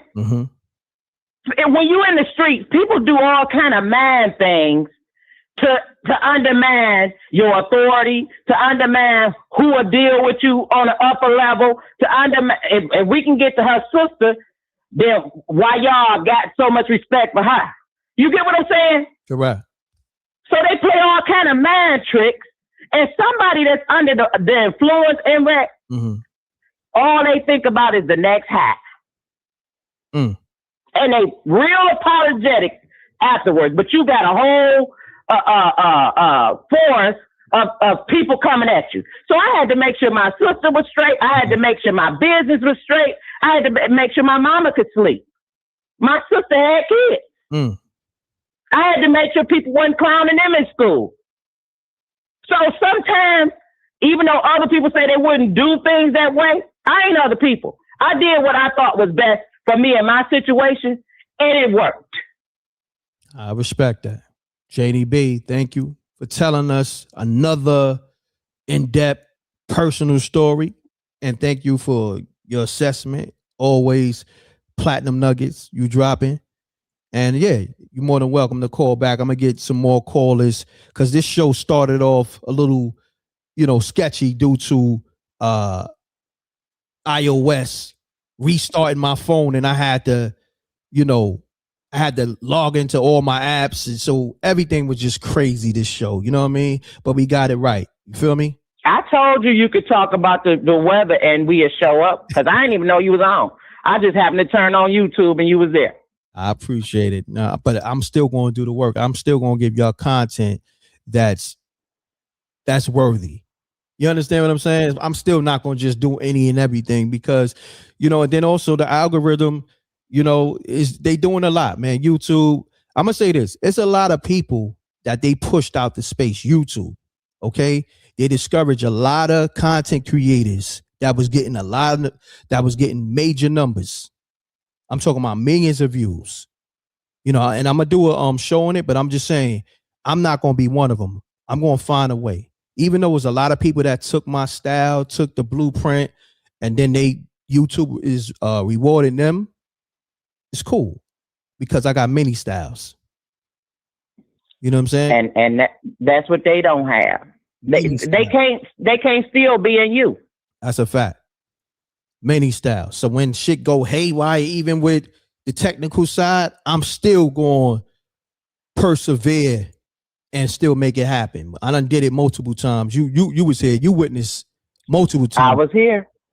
So to let you know, I'm here to stay. So YouTube or and all you niggas that took the blueprint and you're running with it, you're doing what you're doing, and niggas is rewriting history on who started what. Listen, everything is documented. You know what I mean? M.Reck here to stay. I ain't going nowhere. I don't give a fuck what these numbers saying because we already know it's niggas that be doing bullshit ass lives and YouTube giving them some wild ass numbers for whatever reason. It's a nigga that's be playing on his cell phone, some random nigga, and I'm looking. I'm saying YouTube gave him those numbers for real.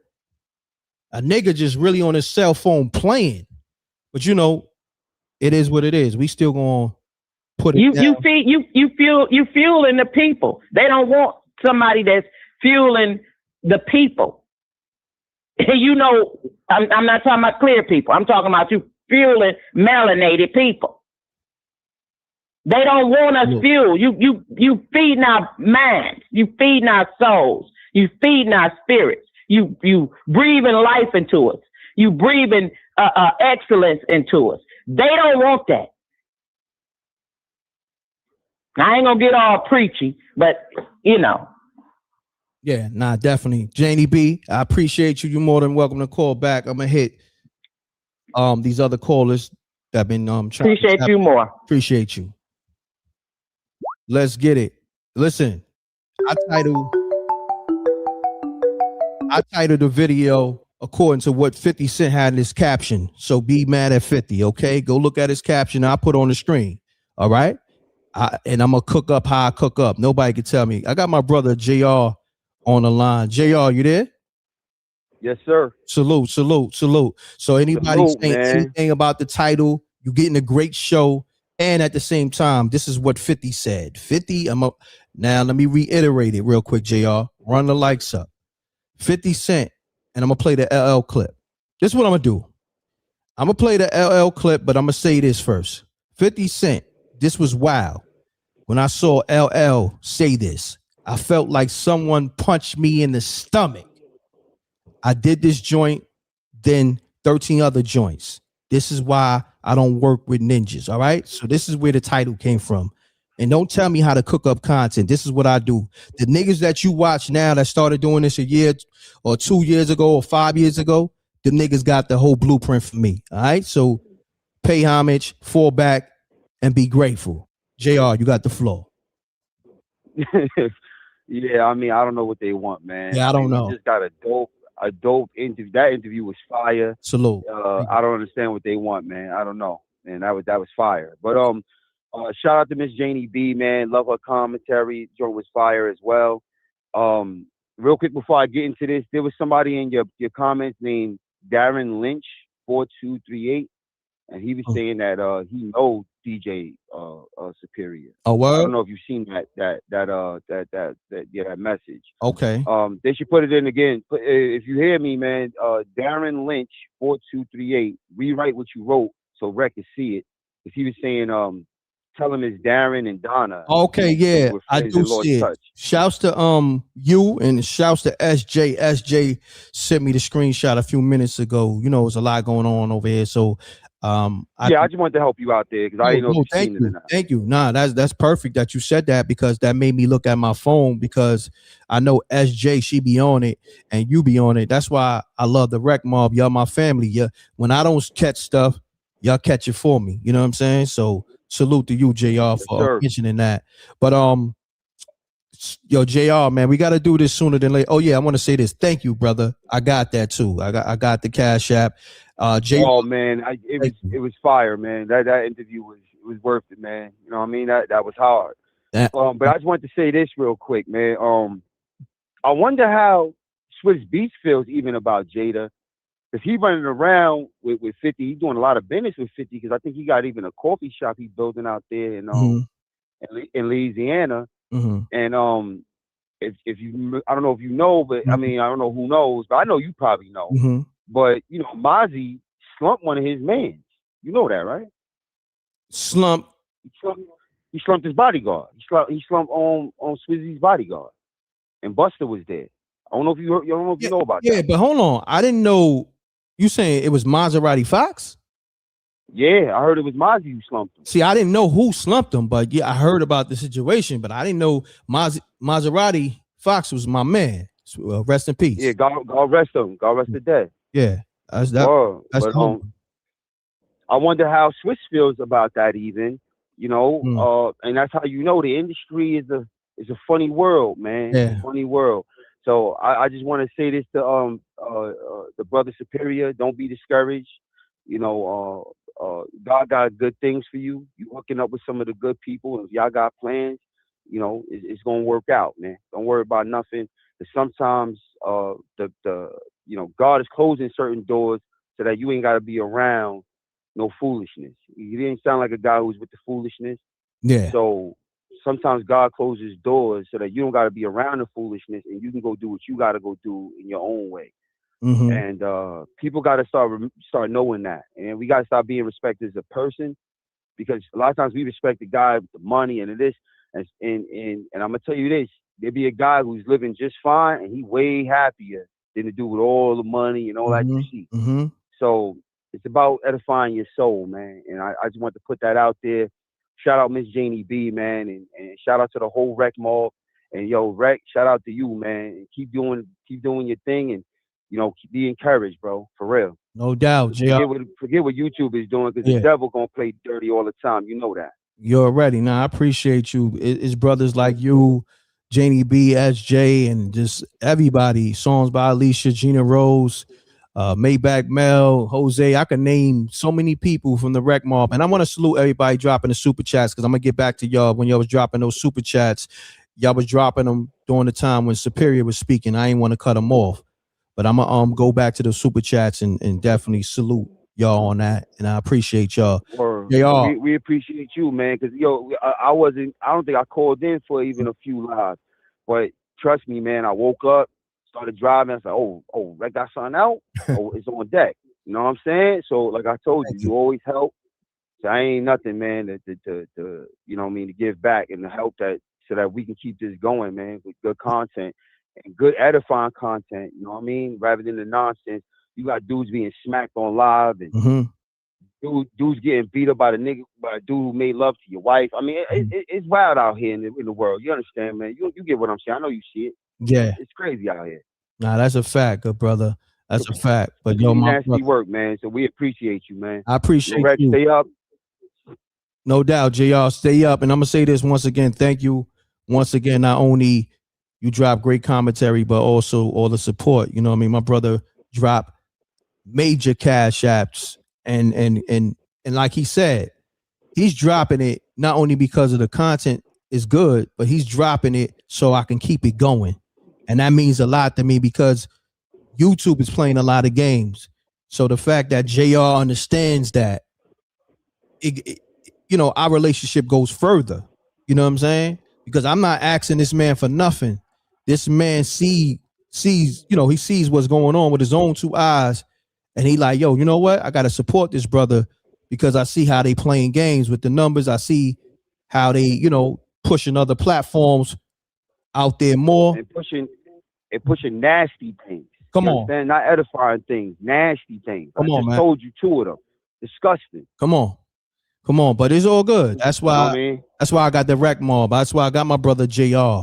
Because I said today, and I was just saying it to Rip. I said, yo, you know what? I'm doing a live today. I see they playing games when I'm trying to, do other loops. I said, no, I'm going to do the live because I know the rec mob is tapping into that. Regardless of what. If we 500, 600 deep, regardless of how they trying to push this shit out or not, the rec mob is tapping in. And that's all I care about. And I just said that, right before I did the live. And then I went through a lot of technical shit too. Early on. You see, I was on the other phone, had you on speaker. You feel what I'm saying? Yeah, the hate is real. The hate is real, man. Yeah, bro. But I don't want to clog your lines. I want people to get through, hear the assessment. But salute to you, man, my brother. Salute to David Flat. Salute to SJ. Salute to Miss Janie B and Rec, man. Keep it going, man. We got you in our prayers, man. The Rec mob is likewise. Thank you, my brother.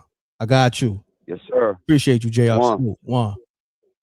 Man, that's my brother right there, man. This is why I do it. I do it for y'all, man, the Rec Mob community. Shouts to King Fire. Let me get to the people dropping the super chats too, man. I just didn't want to interrupt Superior while he was dropping those gems because that was random. That wasn't scripted. Yo, Rec, I'm gonna call a show at this time. None of that. I didn't even know he was gonna call me today. Shouts to Legendary. He said, yo, Rec, I wasn't talking about dude, I guess, on the phone. I ain't no troll. Well, I'm going to say this. I apologize. I didn't know who you was talking about, but the fact that Superior was on and you made that comment, I thought you was talking about him. You know what I'm saying? Because I didn't know who you was talking about. I got somebody who's direct, that was dealing with DMX directly, and that's one of his brothers or a close friend. And you said what you said. You like, yeah, one of his closest friends that got him smoking crack or something like that. Anybody would think that, especially if you say it in that moment. So if you didn't mean it, I'm a man. Well, I apologize. Okay. So shouts to you, Legendary 9689. I appreciate the super chat. Shouts to the homie Amon Davis, my brother, always showing love. Salute, ultimate, legendary, truest, DMX, DJ Superior, M.Reck, Rec Mob. Appreciate you, my brother. Over here, like I said, I'm not perfect, you know what I mean? But if you do say reckless stuff, a lot of times I won't even catch it. But then if I do catch it and I'm gonna address it, or I may not address it, or I may just give you your wings. I may get you out of here. So just know it ain't personal like how you thinking. All right. Shouts to Legendary 9689 again. He says 50 always been a good songwriter. He's just not a good lyricist. So the homie been dropping super chats. So you're not a troll, and you know what I mean. I appreciate the support too. Thank you, bro. Damn, he going in once again. Shouts to Legendary 9689. Said 50. Wrote for people back in the days. This is facts. So Legendary been dropping a lot of super chats. I ain't even know. Thank you. I just want to make sure I got everybody. You know what I mean? But Legendary, I didn't mean nothing by it. I thought you may have been referring to DJ Superior. Obviously, you wasn't. Pardon self. I apologize. Shouts to Keisha. She says, Grand Rising M.Reck. I see you getting to it early. You started early. That's a fact. Shouts to my brother, producer AdWords. Yeah, what I'm gonna do, I'm gonna play the LL clip again, and then I'm gonna address people in the chat room. We're gonna keep this thing going. Salute to the Rec Mall, and I cook up how I cook up. Okay. All right, so let me address this one last time. So if you reading the title, the caption, because somebody named Glam said, when did LL punch 50? Well, he didn't punch him physically. 50 expressed that he felt like he got punched in the stomach when LL made these statements. I'm about to play it now. So that's why, let me go into that now. All right. And then I'm going to show the screenshot of 50 making his comments. Run the likes up. Salute to the Rec Mall. Be here. Here we go. This is why 50 felt like he got punched in the stomach after LL made these comments. Let's go. Different things, but all of these songs that I'm thinking of, that's you. Come on, bro. I don't even know where people like that's a very interesting thing. Because I heard they saying I don't know, was it Paradise that they said 50 wrote for you? 50 Cent wrote the chorus, bro. But you heard that too, right? Of course I heard it. Okay. He wrote the chorus. If you not, we've been through this before. Acting like the elves can't bag him no more. He ain't write that shit. That's you. Of course. Like people be tripping. But that's a big compliment for me. Yeah. When you get to the point where you've been doing it so long and you're so prolific that they look like somebody else shot the basketball. LeBron didn't shoot that shit. Right. That was fucking KD. Yeah. KD really shot that shit. Or that was, yo, Steph shot that shit. Like, that's how. Because you've been in the game so long. Different things, but. All right, so that's where the whole LL punch 50 Cent in the stomach comes from, right? In a sense. 50 responds. I'm putting this together. I cook up how I cook up. Okay, I showed everybody on YouTube how to cook up. 50 Cent responds. This was wild. When I saw LL say this, I felt like someone punched me in the stomach. I did this joint, then 13 other joints. This is why I don't work with ninjas. All right, so that's where it came from. It came from 50 Cent. I ain't make this up. So when you niggas talk about clickbait and all, no, I didn't clickbait. I went right to his caption. Okay, I just cooked it. At first, I didn't even put LL. I put legend. You digging what I'm saying? So I may go back and put legend in the title. But listen, man, I cook up how I cook up. I told y'all when I addressed the Uncasa retirement, and he said it. Rec cook up how he cook up. Let me cook up. Okay? Y'all don't go to your fucking favorite soul food restaurant and ask them or tell them how to cook the oxtails or tell them how to cook the chicken. You there because they cook the food how they been cooking the food. And it's the same thing over here. I'm cooking this content up the way I've been cooking because in the fact that even when I've been cooking up the way I've been cooking up, these niggas been taking my recipes. So I just switched up the recipe a little bit, but I'm still cooking up. Let me cook. You know that saying? Let them cook. Shouts to Glorilla. She got a record called Let Her Cook. Let Me Cook. Facts. I'm going to make sure everything makes sense. Just relax your ass and listen. Everything's going to fall right into place. This is not the mother niggas content. Nah, I'm going to do it right. You just got to come in here and I'm going to learn you. I'm going to educate you. Okay? We at the 2-hour mark. Do anybody want to call up? Matter of fact, let me open the lines up. Let me open the lines back up for the callers. Real quick. Just in case anybody want to call up. Because I know a lot of people was trying to call up while I was on the line with Superior.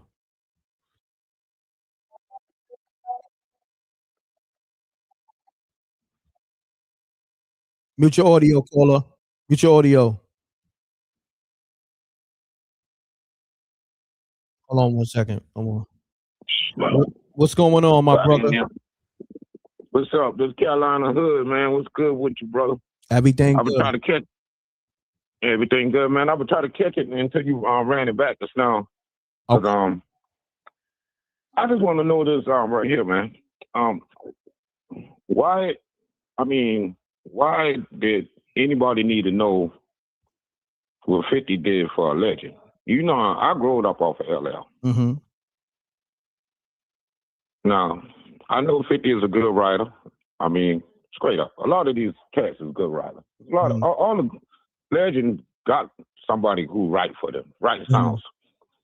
You know what I'm saying? But what I'm seeing what 50 try to do, I think 50 every time when he about to catch that heat from that battle, he come up with something else. You never know that nigga now to deflect like that. I'm like, okay, now why are you over here with LL messing with the legend? You must ain't know nothing about that. Mama gonna knock your mouth. Well, Mama gonna knock you out. Well, let me say this. 50. Let me say this because I like the energy you coming with. Panther Jones came with the same energy. Y'all want to see 50 Cent versus LL. Y'all want to see 50 Cent versus Fabulous. I do too at this point because I want to see. You see, the people, you know, in the hip hop community, we want blood in the hip hop arena, not blood spilt in the streets. We want, you know what I'm saying? Because this is a gladiator sport. So if there's a discrepancy, most MCs, what they do, they take it either to the records or they're gonna take it to the stage. You feel what I'm saying? So that's where y'all at with it. I get you, you know what I'm saying? This is my man J Hood from Myrtle Beach, Carolina. Yeah. Carolina and all that. Hey man, I'm old school, man. I'll be 50 in two more years. Mm-hmm. I used to that battle, man. I used to that battle. When I was in the South, well, I born and raised in the South. I had all my cousins was up in New York, and you know, back in the day, it used to be the basement and all that. Them boys used to send me uncut mixtape and everything. And New York guys is known for battle. So why 50? Why you always ducking that smoke? I want him to go at Fab. I don't need him to make no more me's. I don't need him to mess with Diddy's son no more. I want you to get on that, hold that steel in your hand and let's spit it. Put that stainless steel in your hand and let's spit it. We don't need nothing else where he wrote for people. Yeah, a lot of people wrote for everybody. Yeah. Gilly down there wrote for Lil Wayne when he was coming out. You know what I'm saying? Mm-hmm. Gilly is part of Dog and Lil Wayne's success. Got you. So, you know what I'm saying? Wayne just know how to spit it. You know, you got some people who know how to spit it, and you got some people who just know how to write it. That's a fact. You know what I'm saying? I got you, my brother. So, I got another call, my brother. 50, okay, tell 50 start ducking that smoke and get back in that booth. Yes, sir. Got them boys light off. All right, cool. All right. Let's get it. Salute to the Wreck Mob. Yeah, pound a like button. Salute. Peace. Salute, M.Reck. I had to call back because now this done really pissed me off. Mm-hmm. Why ain't nobody talking about Shannon Sharp always stirring up bullcrap? I mentioned that with JR. I said, is this Shannon Sharp trying to, you know, be messy? I mentioned that when I was speaking to JR. You know. Okay, cause when you ask me questions, M.Reck, I answer. Mm-hmm. Correct. You don't know what answer I'm gonna give you. So when he asked LL them questions, he told him how he felt. Mm-hmm. He told him what it was. That's a grown man speaking facts. Correct. His facts. And I know you ain't never told me this, but you got music that you ain't never put out. Mm-hmm. Eminem got music that he ain't never put out. It's a lot of people that's on people's music that ain't never got out. That's a fact. So why do you feel like he exempt? He got music with people on it that ain't got out. He said stuff about people that he didn't like, they part on it, and he didn't put it out. Why he exempt? Why somebody can't have a problem with what he did? Now you got a point. Like, see, this is the thing, and I mentioned that earlier. The things that 50 Cent get away with, the average artist would never be able to get away with. You know what I'm saying? And not to his defense, but let's do this. Because I gotta be real. Rest in peace to DMX, the legend, right? Rest in peace. DMX and Mike Tyson, but I'm gonna go with DMX. The stuff that DMX was able to get away with, another person would never be able to get away with. You know what I'm saying? It's because DMX was the man of the people. Same thing with Mike Tyson. Mike Tyson said the most wildest shit and did the most wildest shit. You know what I mean? So 50 Cent, he's, I guess, in that lane, so to speak. You know what I mean? Like, but not no more, because we was protecting them people. We were protecting them. But the caveat between all them people, and you can throw you in this too. The caveat between them and 50, he acts like he don't have no skeletons in his closet, and he try to block anybody that can put anything out, i.e. his oldest son and his baby mama. He knows people out here that can say stuff. See, I'm the loose cannon here. Mm-hmm. Correct. You get what I'm saying? You ain't never came on here and tried to block nobody from saying nothing about you, because it ain't nothing horrible somebody can say about you. When they do say something about you, the few times that they did, you said what it was. You told us the whole thing. Correct. 50 always trying to block somebody from saying they part. He don't want nobody to speak on him, and he's speaking on everybody. And I don't really care how he feel about this, because he speak about everything else. If he turned his phone off and spent time with his kids, you need downtime, 50. I'm going to be the one to tell you. I'm old enough to be your big sister. You need downtime. Like, he's in every conversation all the time. Mm-hmm. How about shut the fuck up sometimes? Excuse my French, M.Reck. Everything ain't your business. He puts himself in everything, and then when he speak on something that maybe we could see his side on, nobody really cares, because he's been in 3,000 other situations. That's a fact. I mean, but see, this is the difference, right? Over here, because I seen a few, glazes, 50 Cent glazes come in the comments. Oh, is this an anti-50 Cent channel? How is this an anti-50 Cent channel when I'm promoting everything, whether it be him going at somebody, whether him dropping a project, you know what I'm saying? Like, stop it. And Detroit held 50 down because of Eminem when nobody held that nigga down. So I ain't anti nobody until they anti somebody that's close to me. Facts. But this is the thing I want to say. Over here, we just not glazing. We gonna call it for what it is. I want you to understand, if you don't want a platform like that, you can go to those other platforms that's gonna suck niggas' dick. You know what I mean? I'm just tired. I don't even want to curse, part my language. Janie B. Say that. No, don't part. I want you to speak just like you gonna speak. I got 7 brothers. Lay it out on the table. Yeah, it's like this, y'all. I don't suck nobody dick, never will. I don't give a fuck who they are. Okay, I built my own lane in this shit. And y'all keep it moving. If you want to glaze a nigga and or whatever, 50 on that time or whatever, and I doubt that he's on that time, but if he's on that time, go send him a DM. Be like, yo, I want to glaze your sausage, because we don't do that over here. Okay? So whether somebody's right, wrong, or indifferent, we gonna speak about it if I feel like I want to cover it. Bottom line. That's it. Ain't no hating, ain't no glazing. It's the problem. It's not enough platforms calling it down the middle. And I'm one of the platforms that been sitting at the helm doing this shit from day one, calling it down the middle. But y'all want glazers or haters. Nah, this is not that. Don't try to put us, we anti-50 either. Nah, it's not that either. Nah. So there's been some things that 50 done did that he was on his side with over here. Exactly. Because it was right and exact. And let's just, gone is the day that they keep on trying to make this something that's goofy. First of all, we are thoughtful people over here. We can complete a whole thought over here. We can see every side of the story. Me and JR have differences. Not that many, but respectfully, I respect his opinion on everything. That's a whole man. I respect his opinion. I know how to stand down when, even if my opinion ain't of his opinion, I respect what he's saying. Like, these people, they can't de-emphasize, they can't take a statement and see everything that's around it. You do that. And then you make other people that can't see it.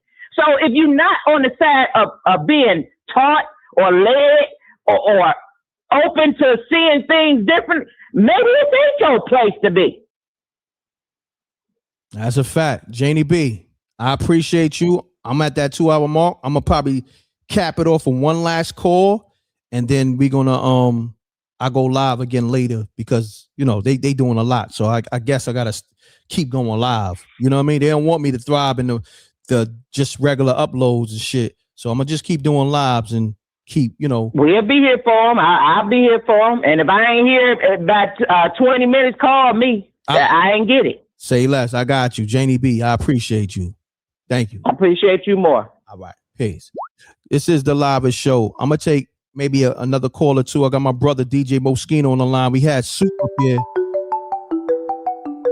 Yo, Mo, I don't know if you caught Soup. Soup was up here maybe like 45 minutes ago or so. Soup gave it up crazy, Mo, like, as far as with the details with that whole DMX shit, and even speaking on this 50 Cent and Jadakiss and DMX podcast. Yeah, Mo, the people was definitely feeling it. The Rec Mob was definitely feeling it, Mo. So definitely tap into the early part of this live and check that out, Mo. And then we saluted you. So, Mo is 1/3 of the Unsung Heroes, a show that myself and DJ Superior has on this M.Reck TV network. So we got my brother JR back on the line. JR, what's happening, brother? What's cracking, man? I got to call back in. I love me Janie B, but sometimes I gotta push back on her, man. Okay. You know what I'm saying? It's all love though. Let's get it. But I had to say this because I thought you hit an interesting point. You brought up Mike Tyson, and you brought up DMX, and you brought up DMX. And I do think 50 falls in that line. Yeah. And this is why I was saying I wanted him to get in the booth too, but I knew the odds were not good because I think 50 look at it like whatever I do, I'm helping you. Unlike Mike Tyson and DMX, 50 is a savvy business dude. Those two are not savvy business dudes. So that's what separates it. And well, let me stop there. No, I like what you added. That was a great assessment. But let me say this: the reason why I said Mike Tyson, DMX, and 50 Cent get let's say passes that other people won't get. You know why? Because they won the people over. I know exactly why. 50 Cent won the people over with his story and everything he went through. There's that component, right? But they also, I got to put this down with it before you finish. I'm sorry to cut you off. Yeah, go ahead. But it crossover stars. Correct. If you notice, Ice-T had the same thing. Ice-T is another one I'm gonna throw in there. They're crossover stars, which means not only our people have their back and love them, the world has a liking to them. So they go into another atmosphere. DMX was not even, he was going on set, getting high and leaving a lot of times on Romeo Must Die set, on the what was the other movie he did? Never Die Alone. He was bugging. And they still wanted him because of his energy and what he brought to the table. Like, you couldn't just get that. So that's what I'm trying to say. Like, the difference is that he's a savvy business dude, while these other two guys were kind of a bit more damaged from the experience, a lot more damaged. Not to say 50 ain't damaged, because he is, but he's also a savvy businessman, where the other two kind of was extremely damaged from the experience.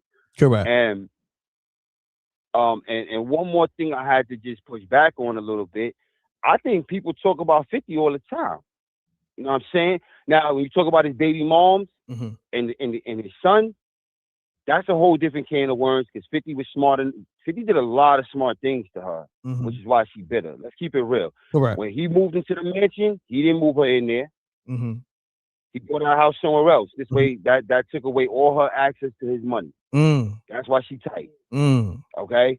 That's number one. Number two, he made her sign her life rights away. So she can't talk. It's not that he be trying to say it like, yo, I own your life rights. You can't just come out here and say whatever about me. You done so. That was her foolish mistake. You know what I'm saying? So I get it. But people talk about 50 all the time. Let's not pretend like that ain't the case. I've heard Tatted Up Holly. What's her name? Tatted Up something Holly, right? Yeah, that's her name. Tatted Up Holly came out and spoke about him. Yeah. Right? Well, look, this is the thing, right? You're right. When she spoke about it, she didn't go all the way in, but the blogs try to act like they didn't see it too. I know you saw that too. You know what I'm saying? So, when it first happened or recently? When they tried to bring it back up? Yeah, recently when they try to bring it back up because they don't want to burn that bridge. Two separate times. Yeah. Nope, those are two different times though. When she first spoke about this it was years ago. This was like what was this, like 09? No. This was like 2015 when she first talked about it. It was everywhere when she first talked about it. When they tried to bring it back up, the reason why it didn't go nowhere is because she herself said, yo, don't put me in that, because if I'm not mistaken, she doing some porn stuff or something like that. Corn stuff. I don't even know. And I don't think she wants to be bothered. You know what I'm saying? So right now she's in a different space. That's why she was like, leave me out of that. Don't bring me involved. She said it. That's why it died on the blogs. But when she first brought it up, it was everywhere. That's why I know about it. It was all over the place. Correct. So the same thing with his other BM. Jane Doe. Jane Doe.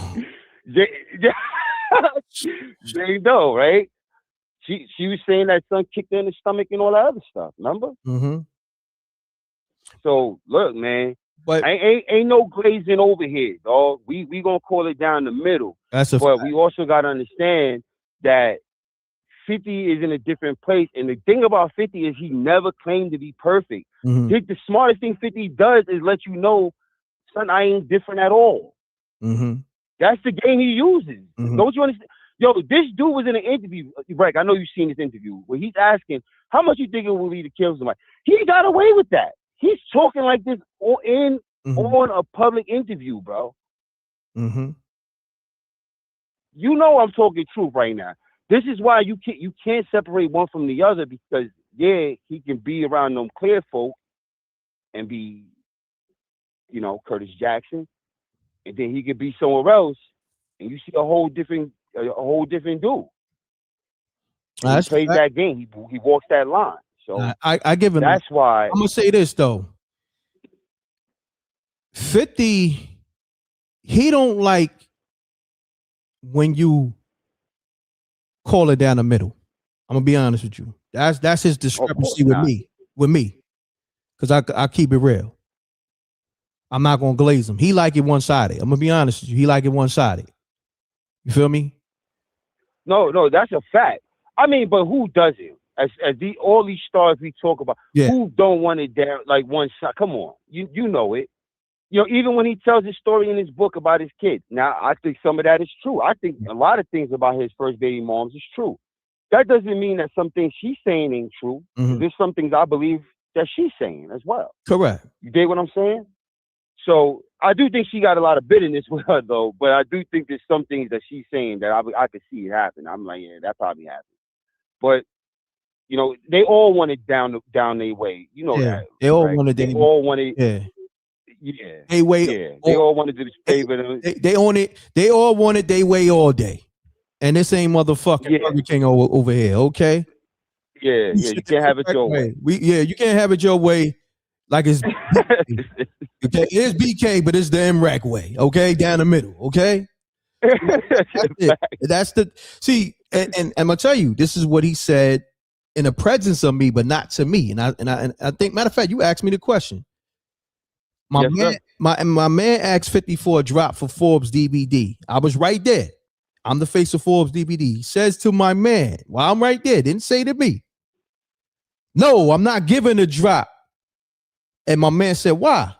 he goes, because y'all be promoting the wrong shit. Then he caught himself. Like, dog, how are we promoting the wrong shit when you didn't give me G-Unit startup money to start this Forbes DVD platform? It was M.Reck and Doggy Diamonds. And then also my influence that I had with the mixtapes, gutter music mixtapes, DVDs, and then also the websites, all hip hop, DX, all the websites that I was on, had my music on, help that brand get to the next level in the streets and all that. So he caught himself and said, you know what? Y'all can stay in a VIP, but I'm not doing those drops. I'm not doing no drops. But Big Baby. Yeah, there you go. Because he caught himself. He was like, damn, I sound like a sucker right now. He didn't say that, but his body language was like, damn. Like almost like even if you felt like that, he wasn't supposed to let us know that. You know what I'm saying? Because you can't. I don't think you're supposed to do that at all. Because I mean, to me, you know, I do think 50 does respect certain people that do call it down the line. But to me, he's one of those people, in my opinion, he's a respecter of person yet again. Mm-hmm. You know what I'm saying? If he feel like, yo, you're not that high up, he feel like he can squash you. You know what I mean? It's a lot of... Yeah, that too. You know, and that's my guy, but I got to call it real. Yo, JR, with my man... You hit it right on the nail with that one. See, that's the thing too. The fact that my platforms that I built, them shits do numbers, right? I get to the subscribers, the viewership, but a nigga looking at it like, yo, how the fuck do this nigga keep building these platforms on his own money, and be able to shake up the industry and shake up the world the way he do? You know what I'm saying? Because the fact that you got to think, he never promoted me. Even when he did, he gave it to Bossip. Like I said, the Gene Deal interview, it went viral. The nigga screenshot the still shot from the Gene Deal clip. It had the M.Reck TV logo, and he puts "Go to Bossip." So you hit it right on the nail. Like, can I tell you? Can I say something, bro? You got it. It's because you know he has relationships with people behind the scenes, so he knows that you ain't dealing with those people, and he understands how the engine is ran. Mm-hmm. Okay, he knows how the engine is ran. Mm-hmm. So that's why he knows about Fat Boy who sits there drinking booze, ain't talking about nothing. And if you know, you know what I'm talking about. We ain't gonna mention his name. Son just got smacked up just a second ago, right? But he knows that guy, he has no moral code, and it's for sale. You know, he down for whatever. He do whatever, right? So he knows, oh, that guy, they're gonna push him to a certain way. So I ain't gonna really say nothing to him, right? But for you, right, a guy who's getting it out the mud, and yeah, you getting your numbers, right? And a drop from him would do numbers and wonders for you. He ain't gonna do it because he knows, oh, I don't want to build this guy up. Now he think he can big dog. Again, like I said, 50, everybody on this live, everybody who's Rec Mob knows 50 my guy, but I'll keep it real 110, nigga. You keeping it real. 10 toes down. Let me say this. I don't like that he does it. Let me say this. You keeping it so real that you called it on the spot. Like, he was about to do the drop at the G-Unit office, right? When we did the interview with Rick Ross' baby moms, Tia, right? This is when she was shy. Like, Tia now, that's night and day. Rallying. When we met her, she was like scared to be on camera, scared to do an interview. Like, I'm talking about, she's night and day. Okay? Right. I don't know if her and Rick Ross tapped into the same spirit, because they like the same person right now. Because even Rick Ross, when he was out back then, matter of fact, yeah, that's when Rick Ross started going at 50 and started doing those vlogs. You know what I'm saying? Yeah. On World Star, getting back at him and shit, right? But back then, we was about to get a drop from 50, right? We met him. And we was like, yo, can we get a drop? He was about to do the drop. Nelson that was managing him. I don't know if you remember Nelson. He stopped. He said, nah. No drop right now. We get to that later. We never got to the drop.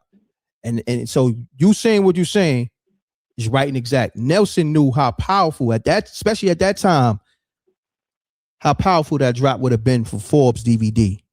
But I'm gonna salute this though. Hell yeah. Salute to Drake. Drake wound up giving me a drop when Drake was like he was smoking at the time. I think he was about to drop an album. He dropped the first single, if I'm not mistaken, off the mixtape. Like he didn't drop. Matter of fact, he didn't drop he dropped the street album or mixtape. This is before the album, the first debut album with Young Money. Thank You Later. Yeah, he dropped a mixtape, and he gave me a drop, and that's what I'm saying. And you know what I mean? Like Drake was on fire, on fire. But believe me, if Drake got wind that you was messing with Pusha T.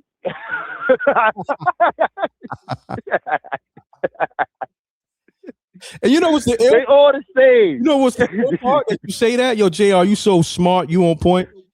So like I want to say like maybe 7-8 years ago, Malice went live. You know, Pusha T brother. Oh no Malice. Yeah. I don't know what did he go back to Malice or is it no Malice? I always known him as Malice. Yeah, Malice. So Malice go live, right? So I go on the live and salute him just like that. Malice goes, salute M.Reck, we fuck with you. Like that. This is after I got the Drake drop. So you right. Like if Drake probably would have saw Malice saluting me, or matter of fact, after that, I never heard from Drake again. You dig what I'm saying? I never heard from Drake again, bro. Yo, bro, like JR, you smart. Like after that Malice drop, I ain't listen, bro. You know, not that I had time. They all the same. They all the same, man. But yeah, it's crazy. Like I seen the brother. Sorry, I didn't mean to cut you good, off, brother. You good? Yeah, keep going. I seen Harlem Legend asking the question. Shout out to Harlem Legend, man. Yeah, salute to him. He working. That's the homie. Word. I find him to be very entertaining. To be honest with you, I like him. Yes, he got his own lane. You know what I mean? On what he do. Yeah, he on the move. He's interesting. Yeah. But yeah, you know, I seen him asking the question about Uncle Murder and Mano. Mm-hmm. And I just thought it was an easy question to answer. Yo, 50 changed Uncle Murder's life. Facts. There's nothing more to be said. And also I had to say this because before it slips my mind, because Miss Janie B brought up Tony Yayo. And she said, no matter what 50 does, Tony Yayo's in his corner. Mm-hmm. But let me explain something, Miss Janie B. I gotta say this. No matter what Yayo did, 50's in his corner. Yeah, that's a fact. You can't have one without the other. You know how many lawyers? 50 had to pay for Yayo jumping out the window? And I could attest to this with my own two eyes what Yayo got into in Staten Island. I seen it. Mm-hmm. So I was there for that.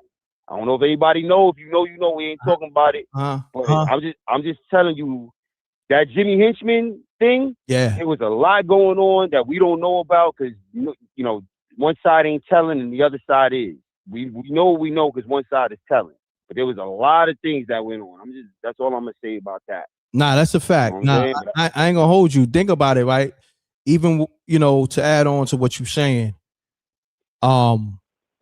Tony Yayo was locked up when the G Unit shit like really popped off. I'm talking about, when the label deals came through, 50 was selling all the records. He was in jail, right? And he came home to houses and cars and to an album deal, and still wound up almost going platinum. I think he did like 9. And out the hood. He talk about that all the time. I was walking barefoot in Battery Park. This dude always talking. He was in Tribeca. He didn't put him somewhere to go get smoked out. I mean, look, man, it's a brotherhood. And even when you look at Banks, I know they got their little issue, whatever, but you never hear them two going at each other. If you really peep game, if Banks wanted to go back tomorrow, I think he could. That's what I'm saying. Like, yeah, I mean, that's how I see it. This is the thing. I think Banks is in a place where, because Banks gave it up to 50. Like, he's the best songwriter. I learned a lot from 50. You know what I'm saying? I wouldn't here if it wasn't for him. But 50 is a lot to deal with. Like you got the good side, but then there's the bad side. You know what I'm saying? And that's we just talked about it. We talked about it, but see that's the thing. Like some people, I'm gonna be honest, it's people that I love, but they got traits that I can't deal with, so I gotta love them from afar. You understand what I'm saying? So Facts. I can understand where Lloyd Banks is at because I'm like that in a sense. Like me, I don't really like unnecessary drama. You understand what I'm saying? For no reason. I don't want to argue or beef with my brother for no reason.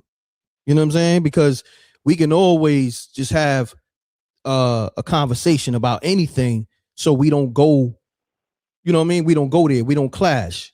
You know what I mean? Word. So and it's smart because they can still always patch it up. There's nothing that's been done or said where you can't go back. And oh, by the way, just before I get off the phone, because I know probably you got your line blowing up probably. Yeah, but I gotta actually get off real quick. But I'm glad you called back. Now you're gonna be the last call. They're gonna have to catch the next live. That's all. But go ahead. You got the floor. Okay. Real quick, how Banks, I seen Banks about 3 interviews, right? Through 3 interviews. One I think was with Joe Buttons. This is an old one with Joe Buttons and Rory, and I think he just did a new one with Joe Buttons, if I'm not mistaken. But Dame Dash, LL Cool J, and I ain't going to put LL here because maybe he wanted to voice his frustration. I don't know. But definitely Dame Dash. That's how you interview, boy. Like if you there's a way to do things where they're trying to line you up to go at 50.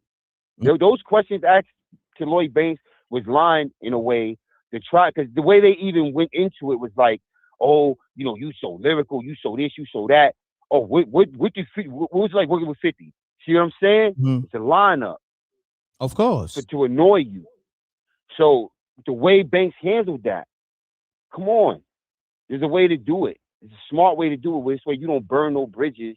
And now you can always patch things up. You know what I'm saying? Like, that's all I wanted to say, man. So we just got to be smart about how we talk, man. No, you're right. I'm going to say this, right? Like, for me, right, when I do interviews and certain people names get mentioned, and if it ain't no real smoke, I usually, or even if it's a little smoke, I usually say salute to that person. You know what I mean? That's my man, or that's the homie. You know what I mean? Even if it may be some, you know, it may not be no chimney smoke. It may be some cigarette smoke. I'm still going, you know what I'm saying? But like, yo, salute to that man. That's the homie, and keep it stepping, because I got a mission. My mission in this interview is to let the people know what products I got out that they can go purchase or support, download, or what my cause is. I got to let them know why I'm here. I'm not here to talk about everybody else. You know what I'm saying? Now, if they name come up and they on my project, yeah. Oh, you mentioned Pat Poose? Yeah, he's on my project. You mentioned Babs Bunny? Oh yeah, we did a record. You mentioned A Mafia from Dipset? Oh yeah, we got a record. You know what I'm saying? So that's where I'm at with it when it comes to this media thing. And Banks, and getting back to Banks is smart enough to know you can't get caught up in that web. You know, they're gonna use questions to get you caught up in that web, and depending how you answer it, that's gonna put you on the wrong side of 50. You dig what I'm saying? So that's facts. You right and exact with that. You don't need to be there. Nah, you don't need to be there. So at all times, that's why it's a thing called media training too. But also you gotta, you know, be on your P's and Q's, because you go in these interviews, you gotta know, okay, I gotta watch out for these type of questions because they like entrapment. You know what I'm saying? But now it's like you can have your outs. You know what I'm saying? Yo, Banks, what's good with you and 50? You not G Unit? Yo, I'm always G Unit. I'm just not signed to the label. You feel me? Boom. Boom. Like just like boom. That. I'm always G Unit. A G Unit, that's tatted on my chest. That's or whatever, his back or whatever. That's that's tatted on my heart. 50 Cent saved my life. 50 Cent changed my life. I'm always G Unit. I'm just not signed to the label currently. And people can't forget G Unit's a street gang that turned into something else. Don't get it twisted. G Unit's a street gang. Facts. You know what I mean? So look, Nah, I mean, look, this is the thing, man. I want to tell people, because there's people mentioning other people's names in the live. I brought it up. I saluted them, but I say this. Y'all know me. If I throw you an alley-oop, and like even with JR, I don't ask him. He don't owe me nothing. But JR let y'all know at all times.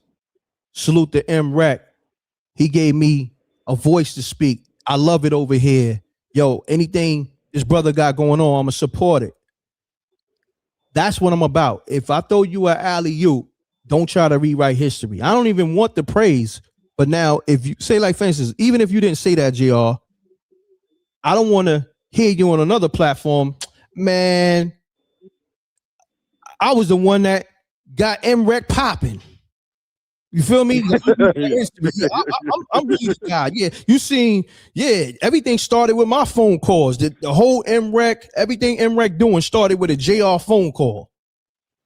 And that's why I just don't even mention niggas, because niggas be rewriting history and not tell it for what it is. I threw alley-oops, put niggas in the game, and I'ma just land my plane on that.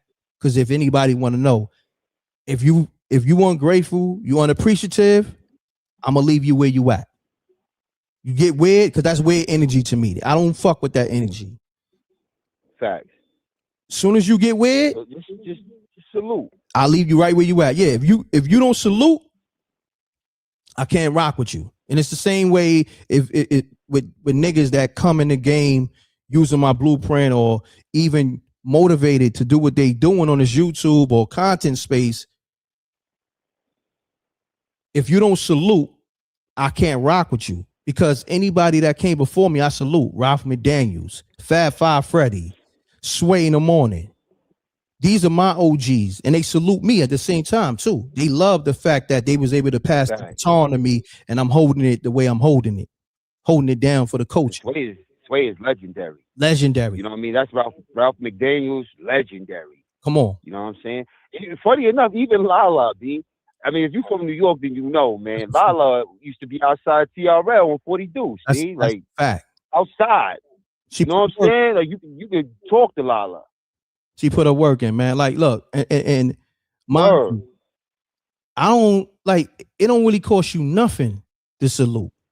It costs you nothing. I'm not asking for money, but just don't rewrite history either. Like, I don't like that. Like, if like, say for instance, today and tomorrow, right? If me and Fifth sit down, and I don't care if, whether it happened or not. If it happened, it happened. I'm not looking for it. I'm gonna put my own work in. Let's just say he like, yo, Reck. Yo, I fuck with you, homie. Me and you got on the wrong foot for whatever reason. We on the wrong page. Let's get on the right page.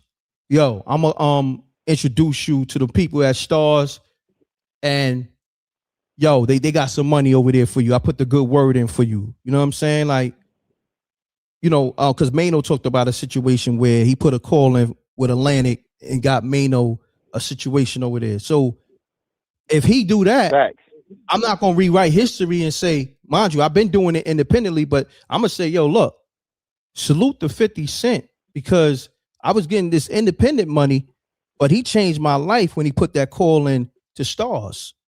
Especially if shit gets shaken and all that. You know what I mean? Spooky hours go to another level on my films. That's who I am. So these niggas that be, ungrateful, rewriting history, I don't even know who raised y'all. Like, I don't even know what the fuck that is. That's weird to me. And you ain't gonna say it, but I'm gonna say it. 50, you need to do that. You need to plug my son M.Reck in with the Stars and or with Peacock. You get to it, B. You need to plug my son in. And real quick, Harlem legend. I gotta say this. I only know about him through you. You shouted him out. The first time I heard about son, you had shouted him out, and I was like, "Who's Harlem legend?" Because 050, I heard about him beforehand. I was hearing it in the comments. Homie, China Brim and the whole 050 movement and all that. Salute to him. Salute to Nagi. Salute to Harlem legend. I didn't hear about him. Yeah. Now, I mean, I didn't hear about him. I'm You mentioned him, and then I was like, I'm gonna say this: they all come over here and show love. That's why I shout them. You know what I'm saying? I'm not shouting niggas. word, that's how I heard. And they putting their work in. That's why I shout them. See, niggas gotta understand. They get it, and they told me to my face. And then I heard Harlem Legend years ago. When I did the Debo interview, Debo from Queen of the Ring, salute the Babs. Harlem Legend, they was covering Harlem Legend, he was covering battle rap. And I came across this page, you know, I did the interview on Debo addressing, you know, because I think he put hands on Caps, the homie Angry Fans. You dig what I'm saying? So I did that interview, and Harlem Legend, you know, I don't remember everything he said, but I remember this. I fuck with M.Reck. You know what I'm saying? I like his platform. Said something to that effect. And that was a couple of years ago. And all I did was just say, okay, homie, he saluted. Let me just see how things play out. So throughout the years, I seen him, you know, he converted from battle rap to, you know, the street shit, what we do over here. And he's fucking with the 050 homies and all that, China Brim and all them, shouts to Naughty and all that. See my brother Rip in the room. I got it highlighted on the page, Forgotten Kings TV. Subscribe to that. But salute to him too. He be doing his numbers. Salute to my brother Rip, spanking him out here, killing him, doing his numbers. And I watch people. I watch when people salute. I watch when people copy, because the algorithm tell on them. YouTube tell on them. You dig what I'm saying? All day. They don't know that. So anytime when a nigga go, and I told Rip this, I said, yo, Rip, you out here doing your numbers.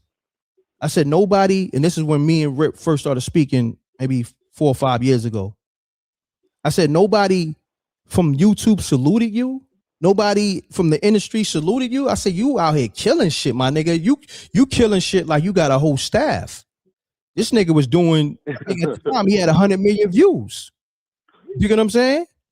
So I saluted him. I said, yo, homie, if they ain't salute you, they hating. But I'm going to say for me, because he started following me randomly. I ain't know he was following me. But when we got on the phone, I said, yo, homie, if these niggas ain't saluting, they hating.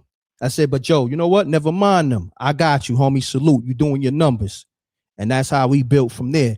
It's the same thing with anybody. I recognize the work. First, you got to work. 2, I recognize if you're going to salute or pay homage. And 3, I'm always looking to see who sent you. And I'm looking to see if you're going to hate. You know what I'm saying? Somewhere down the line. I'm always, a lot of times I don't even lock in with niggas right away, because I got to see if you was a hater or you going to hate down the line, because that's how I move. Now, if you give it up, you salute, I'm going to rock with you. So when you see me salute 050, because you see China Brim is in here, he comes in here and he'd be like, put it in the comments section. So salute to him. But see, what niggas don't know, I mentioned it a few times, I know China Brim Pops. That's my man. He way older than me. Me and China Brim closer in age. But the fact that I know his pops, and me and his pops, right? His pops never said, yo, lock in with my son. His pops is just like, yo, you know, China Brim is my son. You know, he be wilding niggas up on the internet. Yeah, that's my son. I was like, word. I'm like, yeah, something I'll be wilding. You know what I'm saying? But nevertheless, the respect was there from his pops. And then he came in the room himself a few years ago and saluted me. So that's why I salute Harlem Legend and salute the 050 movement and all that, because they was respectable. Not like these other haters that took the blueprint and ran with it and didn't even salute. That's why you'll never see me mention it. Oh, salute to my man, King of New Jersey. You know what I'm saying? You heard? BT, I think it's Bully. Yeah, BTT. You know what I mean? On Instagram and YouTube. So follow the homie. You know what I mean? King of New Jersey and all that. Salute to him. Now look, he started out as a hater. Right? Look, I'm telling you the truth. I look out for him. He started out as a hater. And I told this story because he called up and or whatever. He was dissing me on YouTube like damn near every day. I was doing content for years and doing content with the Earth Amina. He was hating, going at me. And all I said, I don't even know if I said it to him. I just, because it was another 2 haters. I said, yo, look, it's on site when I see your niggas. This ain't no back and forth YouTube. Right? I promised him. 4 years later, or whenever it was, 5, 7 years later, whatever it was, he walks in at Gene Deal Barbecue. Okay? This nigga, damn near 7 foot tall, 300 and some change. And I tell you, this is you know what I mean? This is homie's a giant.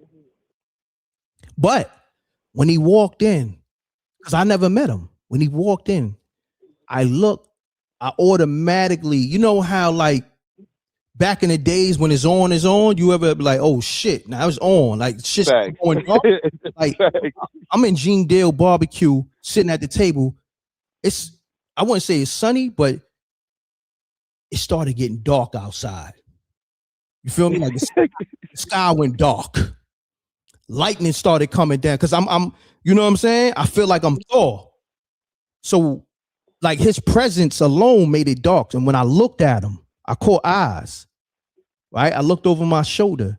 He looked at me, but he didn't really look me dead in my eyes. He just looked, just glanced, but had a smirk on his face. I said, yo, homie, we gotta shoot the fade. So Gene goes, not here. You better take that shit outside like that. Cause now I'm gonna give it to homie.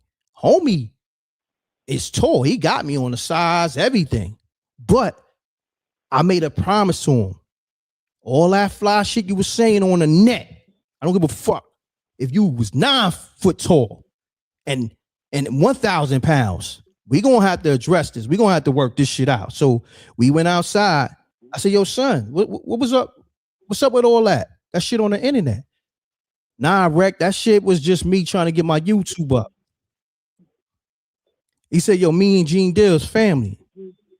And we squashed the shit. He like, yo, I apologize. Pardon self. He said, yo, pardon self, God. And then once I knew he had knowledge of self, and we built on that level, we was good ever since. And then we did the Bimmy interview together. I don't know if you remember, it was last October. Yeah, I remember it. We did the Bimmy. He was the one that set that up. Like, I know Bimmy, but I haven't spoken to Bimmy in a good while. And he just hit me out the blue after that situation. You know, we wound up squashing in that Gene Deal crib because it wasn't really about nothing. But at the same time, and you had Bimmy next to the fire, my G. I ain't gonna hold you. I remember that interview. You had Bimmy roasting over the fire. You see, I didn't play with Bimmy either.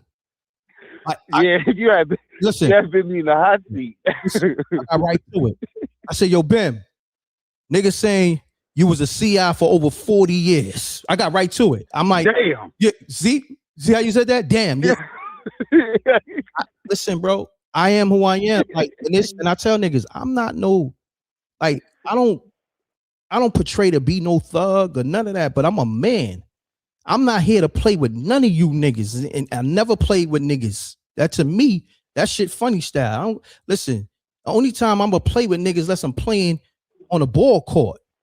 You dig what I'm saying? But when it comes to me feeding my family and all that, I don't play with this shit. I take this shit serious. And if you a nigga I don't know, listen, and think about it like this. I never played with niggas in the hood when it came to beef. That beef always got squashed right away. You know why? Because I was breaking your fucking jaw on site, or I went to your crib. I went to your crib. If a nigga said, yo, such and such said, yo, y'all got beef, or where he live at? I'm pulling up to his crib, or I'm pulling up to the park while you're playing ball. I'm pulling up to your block. I never let beef linger because you know why? I never was one to want to feel like I got to look over my back while I'm walking through my hood. Right. That to me, I can't live my life like that to this day. I like to squash beef with, okay, let's just get to the hands, or we could talk like men. You feel me? That's it. It ain't nothing else to talk about. So like even when you see niggas go back and forth on this internet, yeah, I cover his content, but a lot of the times I mentioned to you earlier, I said, yo, JR, ain't that a phone call? Like 50 could have called LL. And you said vice versa. And we both of agree. them. So this is definitely not serious. It's not that serious, dog. But you know, I'm gonna land my plane because I want to just get to there's other stuff I gotta get to, but we can build all day. But at the same time, I just wanted to just clear the air on certain people on this internet. And it's two other niggas on this internet. They know when I see them, it's up. I ain't gotta say their name. That's some reckless shit. Cool. Stand on that. Because we don't tolerate disrespect. You know what I mean? Man, I ain't never tolerate that. I ain't gonna allow none of you niggas. Look, I come from East New York, Brooklyn, right? Ain't a nigga ever disrespect me out there. And if he did, we handle that. I ain't gonna allow you niggas that's not even built like that. Because it ain't where you from either. It's where you at. And where I'm at mentally, on some militant shit or just on some real man shit, I'm not gonna allow nobody to disrespect me or my brand. And then my kids could possibly see a nigga on his YouTube disrespecting me, and then it goes unforgiven or it goes unchecked. Facts.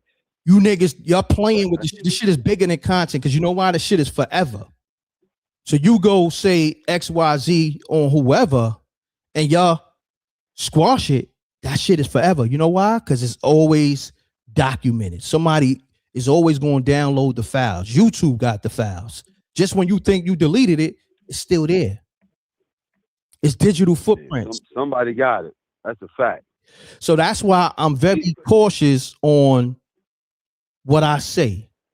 You know what I mean? Like, I'm not. You see, son that we was talking about earlier. This came out of nowhere, right? Yeah. That the footage, right? I heard him talk about this almost a year ago. Come on now. Something like that, right? And this pop out of nowhere. He going back and forth with the, I don't know what you call that dude. He looked kind of like a Muppet. He was going back and forth with whoever that dude was. You know what I'm talking about? Yeah. What are you talking about? It sounded like Grover. He looked like Grover. Let's say this though. I'm gonna say this. See, this is the difference.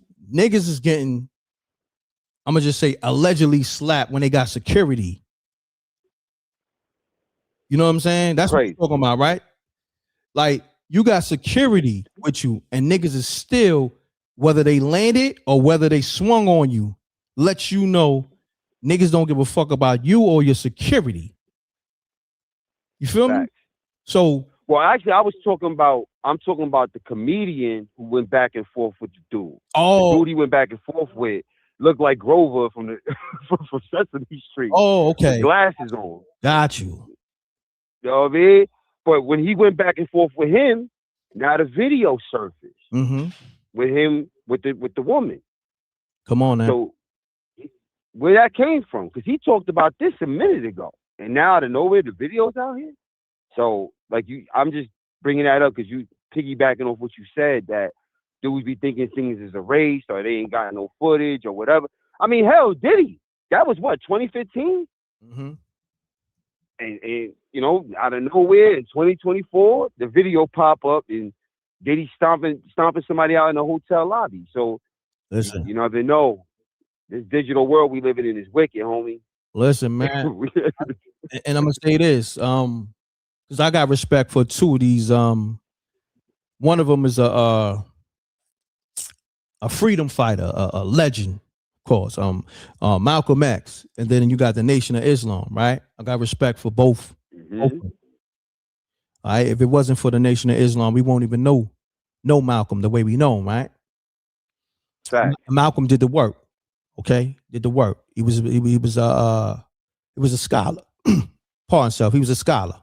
Prolific, very prolific. And way ahead of his time. Way ahead of his time. And it's being proven right every day. Every day that we live in right now in 2025, that man, if you go back and listen to his speeches, he getting proven right every day where we should have stayed. This is why everybody wants to bolster Martin Luther King. No shots at the brother. Okay. If you know anything for real about Martin Luther King, he was a womanizer. All right. And he had a Jew behind the scenes that was writing all of those speeches. Okay. And he was the acolyte of Arthur Crowley. So I don't know if we don't gotta get so deep. Damn, I'm not gonna go crazy. And a whole nother rabbit hole. Yeah, I'm not gonna go crazy. I'm not gonna go crazy. Hold on. But that guy Livingston is a snake. Got you. But I'm gonna say this though. Rest in peace to Martin Luther King. Also, let me just say that for sure. Because he put his life on the line. Right. That's for sure. I just wanted to say. Yeah. That's for sure. That's why I said I don't want to go crazy. Yeah. I'm just saying. But when you hear Malcolm X's speeches, particularly in the mid 50s, yo, he was on one. Nah, he was. First of all, his speeches are still prominent to this day, right? Still very. But I was saying this: the Nation of Islam warned Malcolm X about the things he put in the media because it's going to be recorded and those things is going to be forever. Whatever you say in the media, that stays in there forever because it's documented. So that's a fact. So for me, not only learning from the Nation of Islam and learning from Malcolm, I always was cautious of that. You know what I mean? What you put in this media space because it's forever.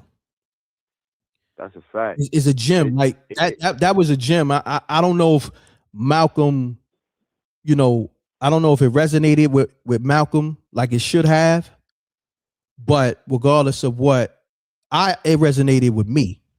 You know what I mean? Well, Malcolm didn't care because he wanted that message to last forever. He wanted what he said, even though they demonized him. And by the way, even though things live forever, if you notice, they be scrubbing. I seen a few clips here and there, but they be scrubbing Muhammad Ali because Muhammad Ali was on the same time as Malcolm X. He was on the same wave. It didn't change until Muhammad Ali was old and shaky. You know what I'm saying? God rest the Muhammad Ali when they wanted to start trotting him out there. You see what I'm saying? To use him as a prop. But young Muhammad Ali, they hated him. Now they try to rewrite history right now, but you know how it go. Yeah, now definitely. On that note, but, we can cook for hours, bro. Yo. Like, it is what it is. We coming up on 3 hours, man. We at 2 hours and 57, and it's all good, man. This was a great show because we didn't, like I tell people, y'all getting caught up in the title. First of all, 50. If you look at what's on the screen, and it's been on the screen. 50 put in his caption. Okay. So y'all could just y'all could miss me with the title's wild. How was the title wild when this man said pretty much I could have put more in the title? This is what he said. Let me read it again. This is 50 Cent. This was wild. When I saw LL say this, I felt like someone punched me in the stomach. Okay. So, JR, let's do this for I don't want to disrespect nobody. Let's do this for the people that this title went over their head. If I was to ask you about this caption, how would you relate it to them? The caption I put in the title.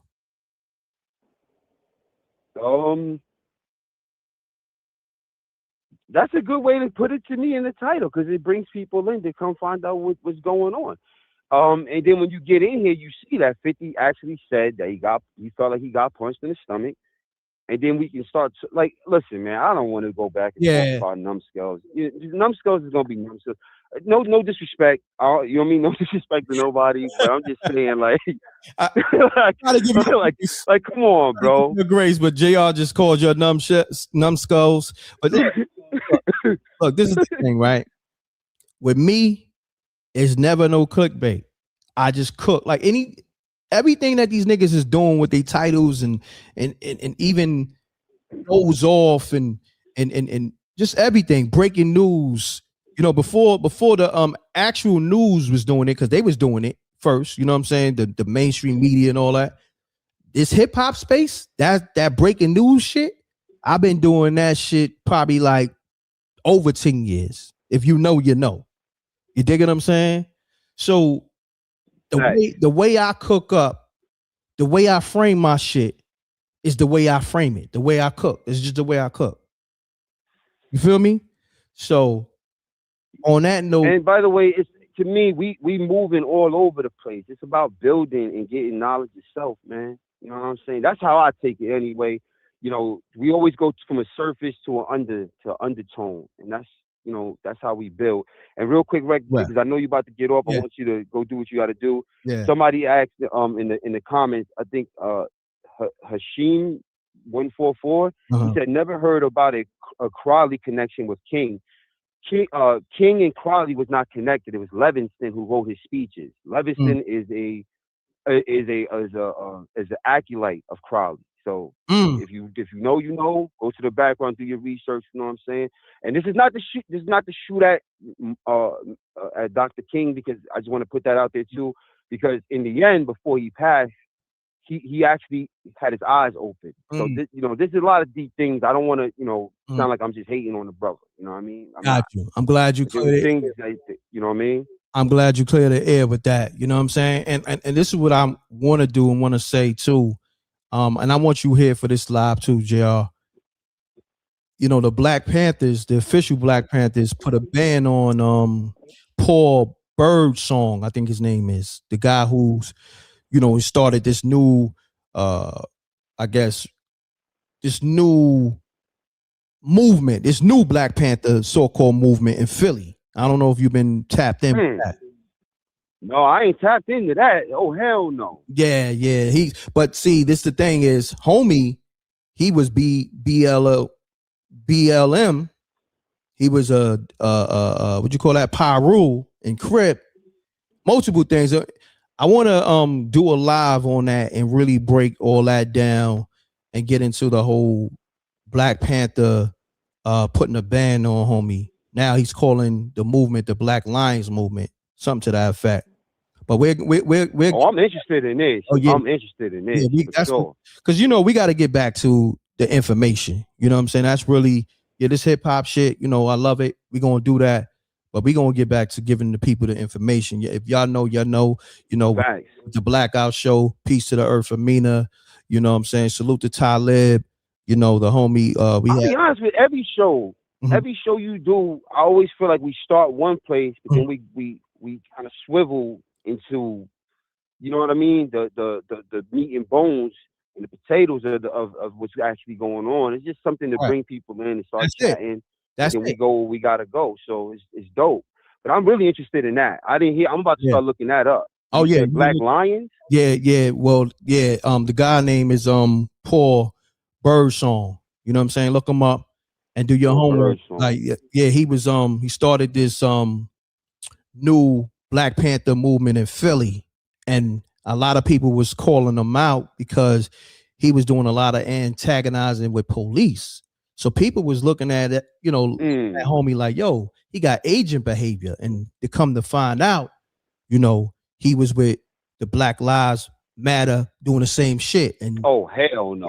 Come on. This is what I'm saying. So if you do your homework, it's, you know what I mean? But I'm going to say this. Homie was so-called out here feeding the people. You know what I'm saying? They had set up communities where people could come get food, and he was clothing the people, this, that, and the third. But it was something that was throwing me off with him. And when I did my homework, I was like, see, you know what I mean? But we're gonna get to that. I'm gonna go live. You gotta get on that, yo. Yeah, we gonna build. Get on that. Oh yeah, we definitely gonna. Sure, yo, Reck, man. I appreciate you, brother. I really do, man. I appreciate you. Salute. Now you my brother. And real quick, salute to the Rec Mob, salute to SJ, and salute to David Flats, man. Love y'all all. Mm-hmm. And Rec, man, you keep it going, brother, man. I got you in my prayers for sure, man. Thank you, JR, man. I got you my prayers on some stuff, man. No doubt. But also, let me say this to you and the Rec Mob. This is my last thing. JR is gonna be officially promoted to another level of this M.Reck TV brand. And he didn't ask me for none of this. He never said, yo, Reck, I'm trying to do a podcast. Reck, I'm trying to do content. Never said this. But what he brings to the table is so valuable. I have to do it. And I always do alley-oops. JR, you got it. You know what I'm saying, brother? Like, I ain't gonna hold you. You special, brother. And I wanna, like, oh man, I appreciate you, yo, bro. I ain't gonna front, bro. Like when I'm kicking it with you, it's like kicking it with my twin, so to speak, because it's like, yeah, we have different perspectives, but we still wind up being on the same frequency at the end of the day. You dig what I'm saying? And we both bring different things to the table, but also you're very knowledgeable on things. And I want to reward you the same way you reward me with not only with great assessment, but also you support my brand. Like you drop cash apps and super chats and everything else and support Spooky Hours, you know, the app and everything else. You know what I mean? So that's the difference between M.Reck and these artists and these YouTubers.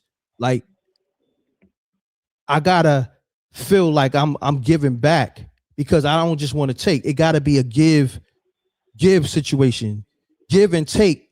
That to me, that's lopsided. So how can I give back to the people that support me? And that's why you see, that's why the Earth, she was a caller, and she turned into an internet sensation due to, I peeped like how gifted she was with the knowledge. And if you know that Blackout show and the Earth Amina, you know what I mean? Shit got lit. Shit, you know, was turned up over here at M.Reck TV. Right. Like, you know what I mean? We shut people lights off when we was going live, even including Hot 97, where they stopped going live. They was going live every Tuesday, 7 p.m. When we went live, that shit got spooky for them. Hey, Ebro, tight. Yeah. So even the other day, when he started his live, I went in there, right, just to check the temperature. I'm like, yo, why your energy is down? That nigga responded right away. He said, what? You want me to be, you want us to be on here like we giving a show? I'm like, yeah. Y'all on here acting like somebody died. You dig what I'm saying? I went right in that live, and I'm like, yo, get your energy up. I wasn't hating. I'm like, yo, I want to see, even though you did what you did to New York City, you move how you move, I'm still want to see you win. Yo, my nigga, turn the energy. That nigga responded right away. He said, it's early in the morning. What you want? It's a serious topic. What you want us to do? Like we performing or some shit? He said something to that effect. I'm like, yeah. You here for the people. Turn your energy. I mean, what you mean? Yeah, what are you talking about right now? This guy crazy. Yeah. That's why you off the air now. That kind of thinking. What the hell? Yo, Ebro is something else, man. Salute to him. You know, I left a comment. He responded with a comment, and it is what it is, man. Like, and the fact that when he saw me comment, he probably said like, "Yo, I didn't come in there hating. I want you to win." It's almost like, all right, if I see somebody that's nice and rapping, right, and they be like, "Yo, Reck, can I spit some bars for you?" You know what I'm saying? I be like, yeah. And he got metaphors. He killing it with the symbol. He got the flow, but he mad low. I'm like, yo, dog, you got to fix your delivery. You got to make people want to feel you. Fact. Ain't some shit. That's what I was saying to them. Like, it's like sometimes it's your delivery. You know what I'm saying? You got to, like, this thing is about energy. Think about DMX. To me, DMX, he can get lyrical. Don't get me twisted, but people loved him for his energy more so than anything.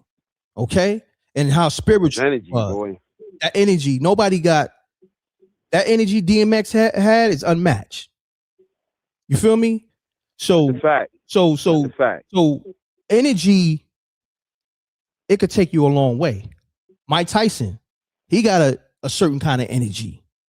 50 Cent. That's a fact. It's a certain kind of energy. Energy take you a long way. Think about ODB. You feel me? And he wasn't even talking about nothing. ODB. Come on, but niggas love it. ODB was never making any sense, and we loved the hell out of ODB. That was crazy. Come on. But he was talking gibberish. He was just like, yo, that's ODB. It's all good. But it's the energy. Bismarck. Oh, come on, yeah, Boogie. Facts. Heavy D. Come on.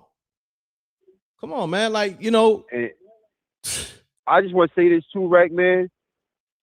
I appreciate the kind words, man. And I just want to say this, though. For real, bro, it's just, I look around everywhere, not just the internet, man. Real, like in my day-to-day life, I don't see a lot of people helping what's coming behind us. You know what I'm saying? And I just feel like what you do is good because you use things that's gonna draw them in. That's why I said your Streets is the Myth was dope because you was catching them where they at. Yeah, salute, drawing them in on something. Salute to Troy Ave on that, because that was something that he did. Real. And I told him, I said, yo, I gotta be a part of it because I love what that represent. And a salute to you for saying that too. You know what I mean? Salute to it was great, man. Salute to John Wong. Salute to him too, because he always got his kids with him. Yeah. You know what I mean? Like, I don't know, man. I like that kind of attitude. And when I see that kind of stuff, you know, I kind of gravitate to it. That's you know what I'm saying? I like it. So, you know, I'm just wanting to shout you out, man. And don't worry, man. The Rec Mob got you. I know the Rec Mob is growing every day. More and more people hearing you, and they falling in. You always gonna have the knuckleheads. Oh, why are you doing it?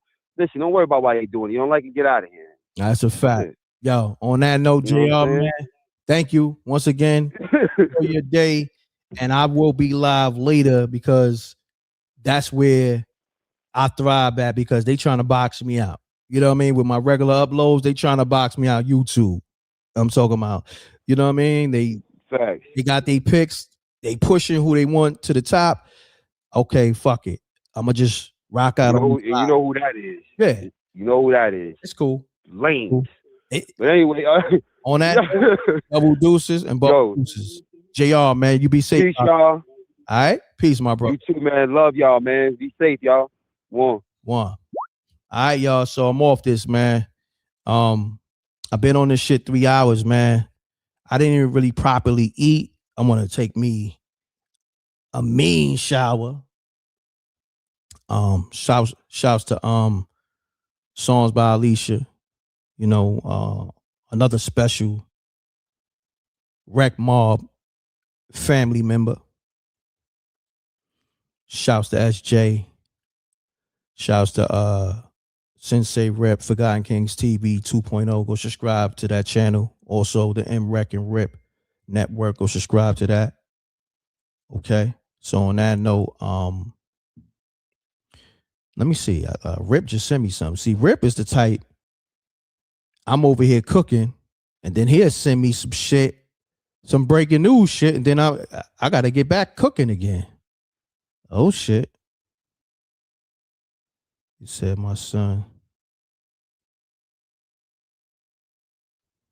Okay. Some more 50 Cent shit. I'll get to that in a little bit. Good looking, Rip. I'm gonna get off this damn live. But salute the Rip. On that note, double deuces and bubble gooses, y'all. I can cover some more 50 Cent shit, but I'm right now 50 Cent out for right now. Let me get to some food and get to what's going on in my real life side of things. You feel me? I appreciate y'all. All right? Double deuces and bubble gooses gone. Yeah, leave those regular comments in the regular comment section too. Not just the live chat. Leave those comments in the regular comment section when it's live rebroadcast. Do that for me, right? Let me know how you felt about this live and you know, everything. I had some little hiccups in the beginning because I was logged out my accounts due to me updating my iOS software on the phone. I guess it's calibrated with the computer, so I was logged out of everything. So, bypass all that. I'm gonna try to edit that out, but I appreciate y'all. Leave those comments. All right, gone. Thank you. Salute to the Rec Mob. Peace.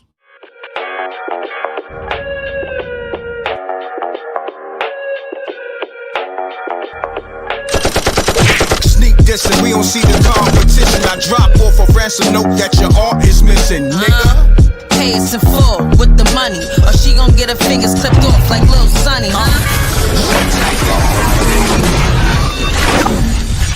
M.Reck TV.